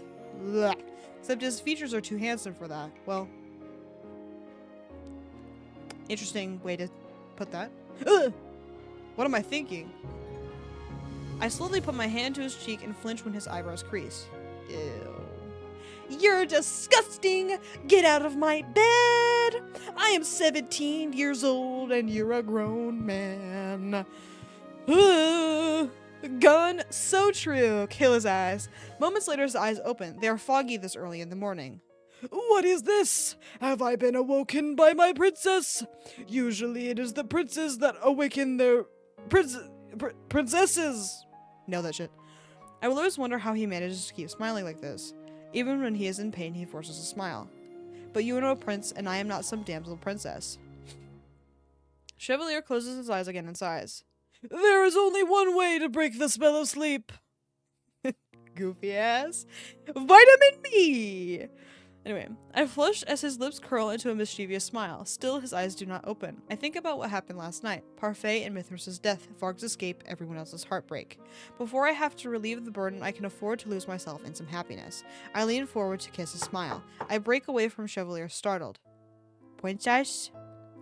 How distressing! Waltz the Big ruins everything! Please don't make me look at it again. I quickly slip out of bed and Chevalier sits up and puts on his glasses with Leon.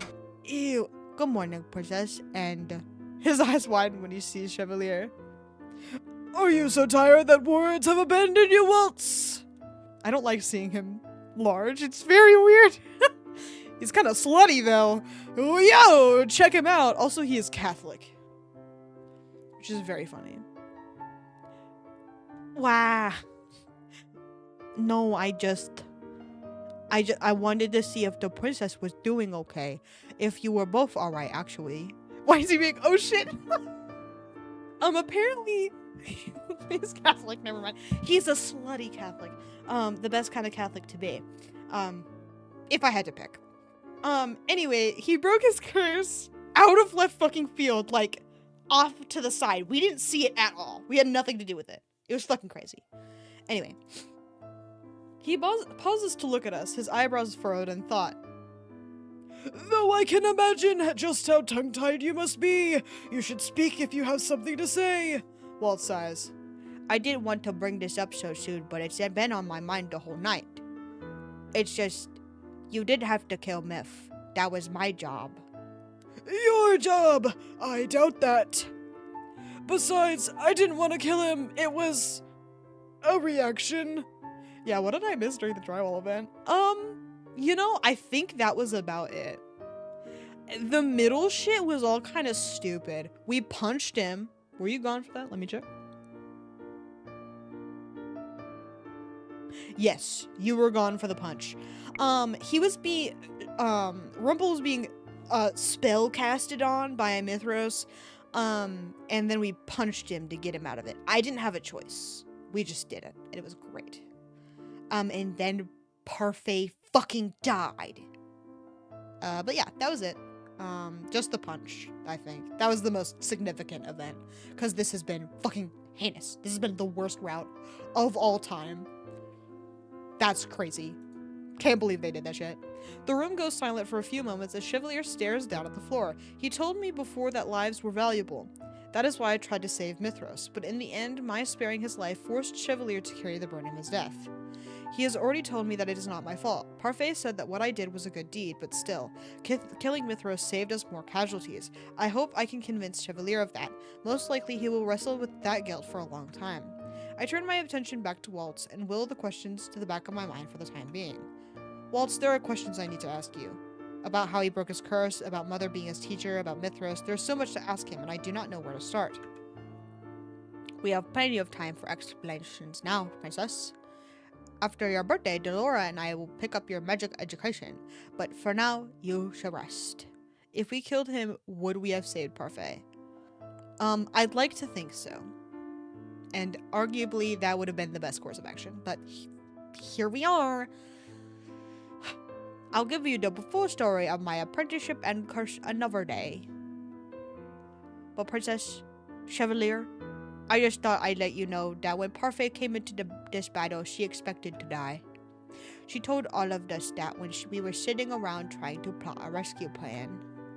I glanced at Chevalier, who nods quietly. Was it because of her frailty after the Great War, or did Parfait somehow have a feeling? Oh, also, I say let him die. Let him die! I agree. He should have been killed. Oh, also, congratulations on breaking your curse, Princess. Chevalier sits up straight, his eyes narrowed behind his glasses. Waltz! I was supposed to congratulate her first. Oh, wait. Oh, shit, wait. Was our mom Myth's teacher? Yes. Which makes her, Waltz's teacher as well. Totally forgot that we found that out while you were gone. My bad. It's just one of those things that's like it's a lore thing, right? Like, it's something that matters in the grand scheme, but the plot of the game is unaffected. You know what I mean? It's very weird. Did I say this? Waltz, I was supposed to congratulate her first. Just guess. Chevalier stands and kisses me promptly on the cheek. My cheeks flush, and even Waltz looks embarrassed. Congratulations, my sweet. It was all very dramatic when your curse broke. There was this bright light and... Wait. Why was there no bright light when I broke my curse? Both Waltz and I burst into laughter. Chevalier just sighs dramatically. He leans against my shoulder and I do not protest. I have a feeling that getting through the memory of last night might be easier with him here. If anyone can put a smile on my face, it is Chevalier. We hope to see you at the marching soon, Princess. I will be back. After all, I have friends there. Where? Did I speak falsely? No, of course not. It's the truth. Anyway, I need to get going. I explained what happened to your father, but you should talk with him privately soon. After everything that happened last night, speaking to the king is the last thing on my mind, but I suppose it must be done. Thank you, Waltz. And you, Chevalier, might want to ask for a guest room. Because he's Catholic. That's fucking hilarious. But no bed as comfy as the princess's. I nudge him without realizing it, but Chevalier just laughs. We promise Waltz that we will see him and everyone else in the marching soon. Afterwards, Waltz hurries out and shuts the door. My eyes go to the edge of my bed. Where something shiny catches my eye. The box? Fuck! Dude, if we don't open the goddamn box, I'm gonna kill myself. So true! The glass slippers are a reminder of everything that happened yesterday.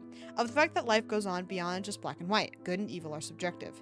In the end, life is gray, mother. Both good and bad. But dude, I hope we get to see her. We're building it up so hard. Please!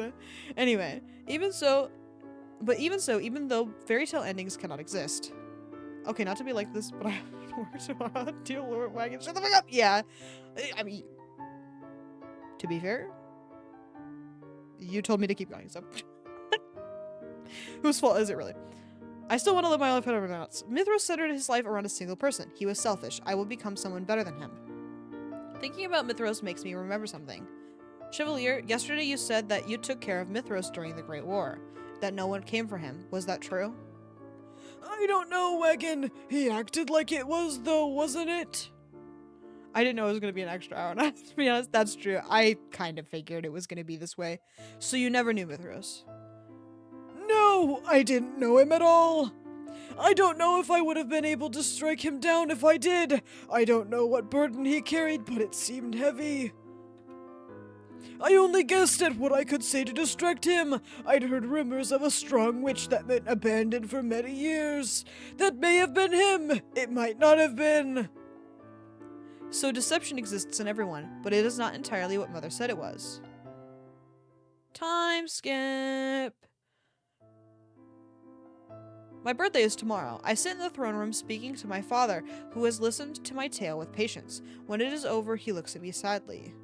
I owe you an apology, Wagon. This whole time you have been on your own and I could not do a thing for you. You can now, starting first by explaining what happened between you and Mother. You knew she was a witch. I did. You did too, before she forcefully erased your memories. I tried reaching you out to you many times when you were a child, but my efforts were met with resistance. Still, I cannot excuse myself for what I have done. I truly abandoned you, and for that I am sorry, Wagon. I didn't say that right, but whatever, fuck you. I will explain the story to you if you give me time. For now, I would very much like to amend my bond with you. To be honest, the king still angers me. He only apologizes now, after all this has come to light. Whether or not I was difficult to speak to, he still had an obligation to seek me out. He is still late to care, but he is still my father, and I can forgive him. I can learn to trust him again. It will take time, but I would like to mend our bond. I would also like to try speaking with Emmeline, Rod, and Ophelia, but that will take time. The king smiles at me. It is one of the first honest smiles I've seen from him in years. We have time. All of the time in the world. And we will mend our family bond. I promise. As I turn to leave the room, the king calls out to me. Wagon, I am proud of you. More proud than any other father in the realm could ever be of his child. Glad we're finally fixing that situation. After what happened, we searched for Fritz, but he has vanished. Mithros and Varg had said that they replaced him, but they never said anything about what had happened to him. We searched endlessly, but to no avail. All I can hope is that he is safe, and that I will reunite with him once again in the future. Hopefully I read that correctly. I clicked a little too quick. Oh, Waltz's performance today was amazing. Don't you agree, Mr. Chevalier? Chevalier? Whatever. I agree! You ladies looked especially charming with so many lilies floating around you. Oh my. He always speaks like that. Do not mind him. It has been a whole month since the events at the palace. My birthday has come and gone. Now my life begins. I've been practicing. Oh my god. Just fucking end the story. I'm going to kill myself. God damn. I've been practicing magic with Waltz and Delora. Without Parfait, there is no goddamn point. Attempting to bond with my family and visiting the Marchen when time allows me to. Anise was overjoyed to see me visiting often. Since Chevalier operates from there as a doctor, I visit often. Mostly, okay, wrap it up. Yeah, I agree. What the fuck? None of this matters anymore.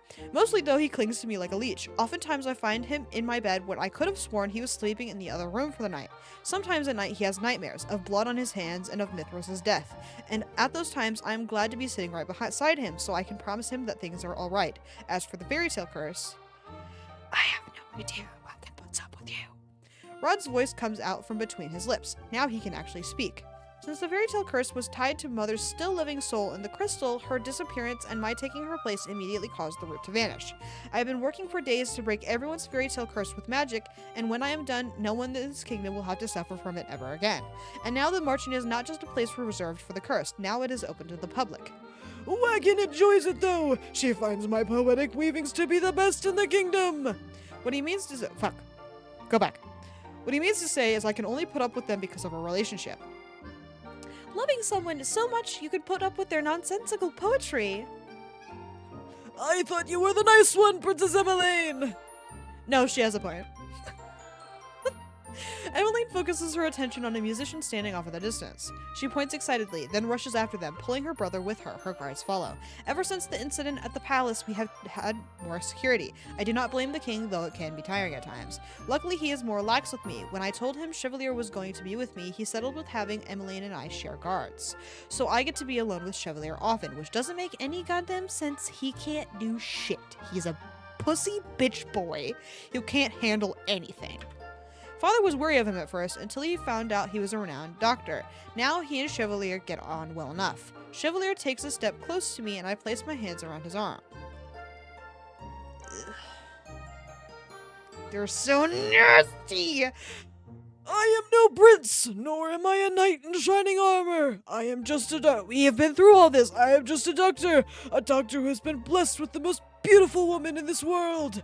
Chevalier begins to lead me through town again. He is one of the only constants in my ever-changing life. He is the one that will always make me smile, and we share the burden of a friend's death. He is more burdened with nightmares than I am, and I just wish I could do more to help. At least I can at least listen to him just like he listens to me.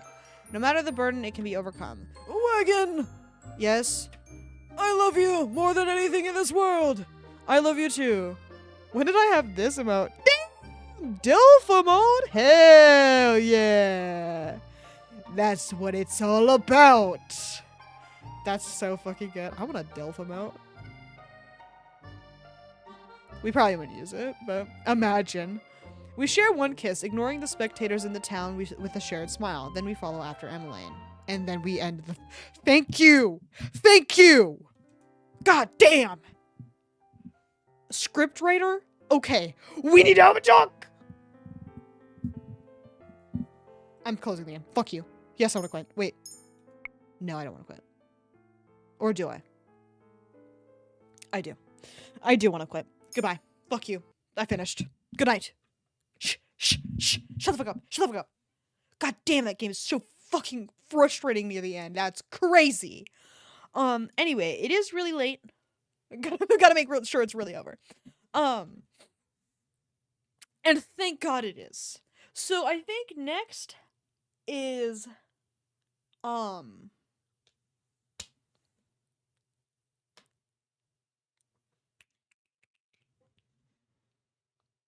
who the fuck? Fritz. Fritz is next. Which is, I would say, exciting because he's normal. Oh, is it, Walt? Hold on. Let me give it a goog. And by goog, I mean I am going onto the Steam page. I'm pretty sure it's Fritz because I remember being weirded out that it was Fritz instead of Waltz. I don't know. That's okay. I will look right now. Home.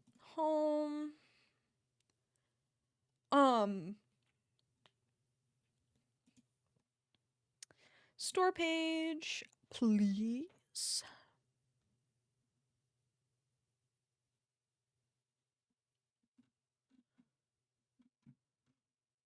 I meant to question mark by hand. Oh, okay. No problem. Okay. It is okay. Rod, Karma, Rumpel, Fritz, Waltz. So it is in fact Fritz. And due to the fact that if we watch the fucking ending right now, it will be on for another like 10 minutes. Remind me, we'll watch the bad end for Rumpel, which I'm sure is gonna be fucking hilarious, by the way. We all want to see him die. We'll we will watch that on Friday. We'll have it'll be all the internet will be I'm joking. The internet will be fixed. We won't have to worry about frames dropping. Everything will go so smoothly and we will simply play Fritz's route and it'll be great. Yay! But anyway, thank you all for bearing with me during another very long, very annoying Cinderella phenomenon stream. I will see everybody on Thursday for whatever the fuck I want, because we were supposed to do art today. I will see you all then. Godspeed out there. I love you.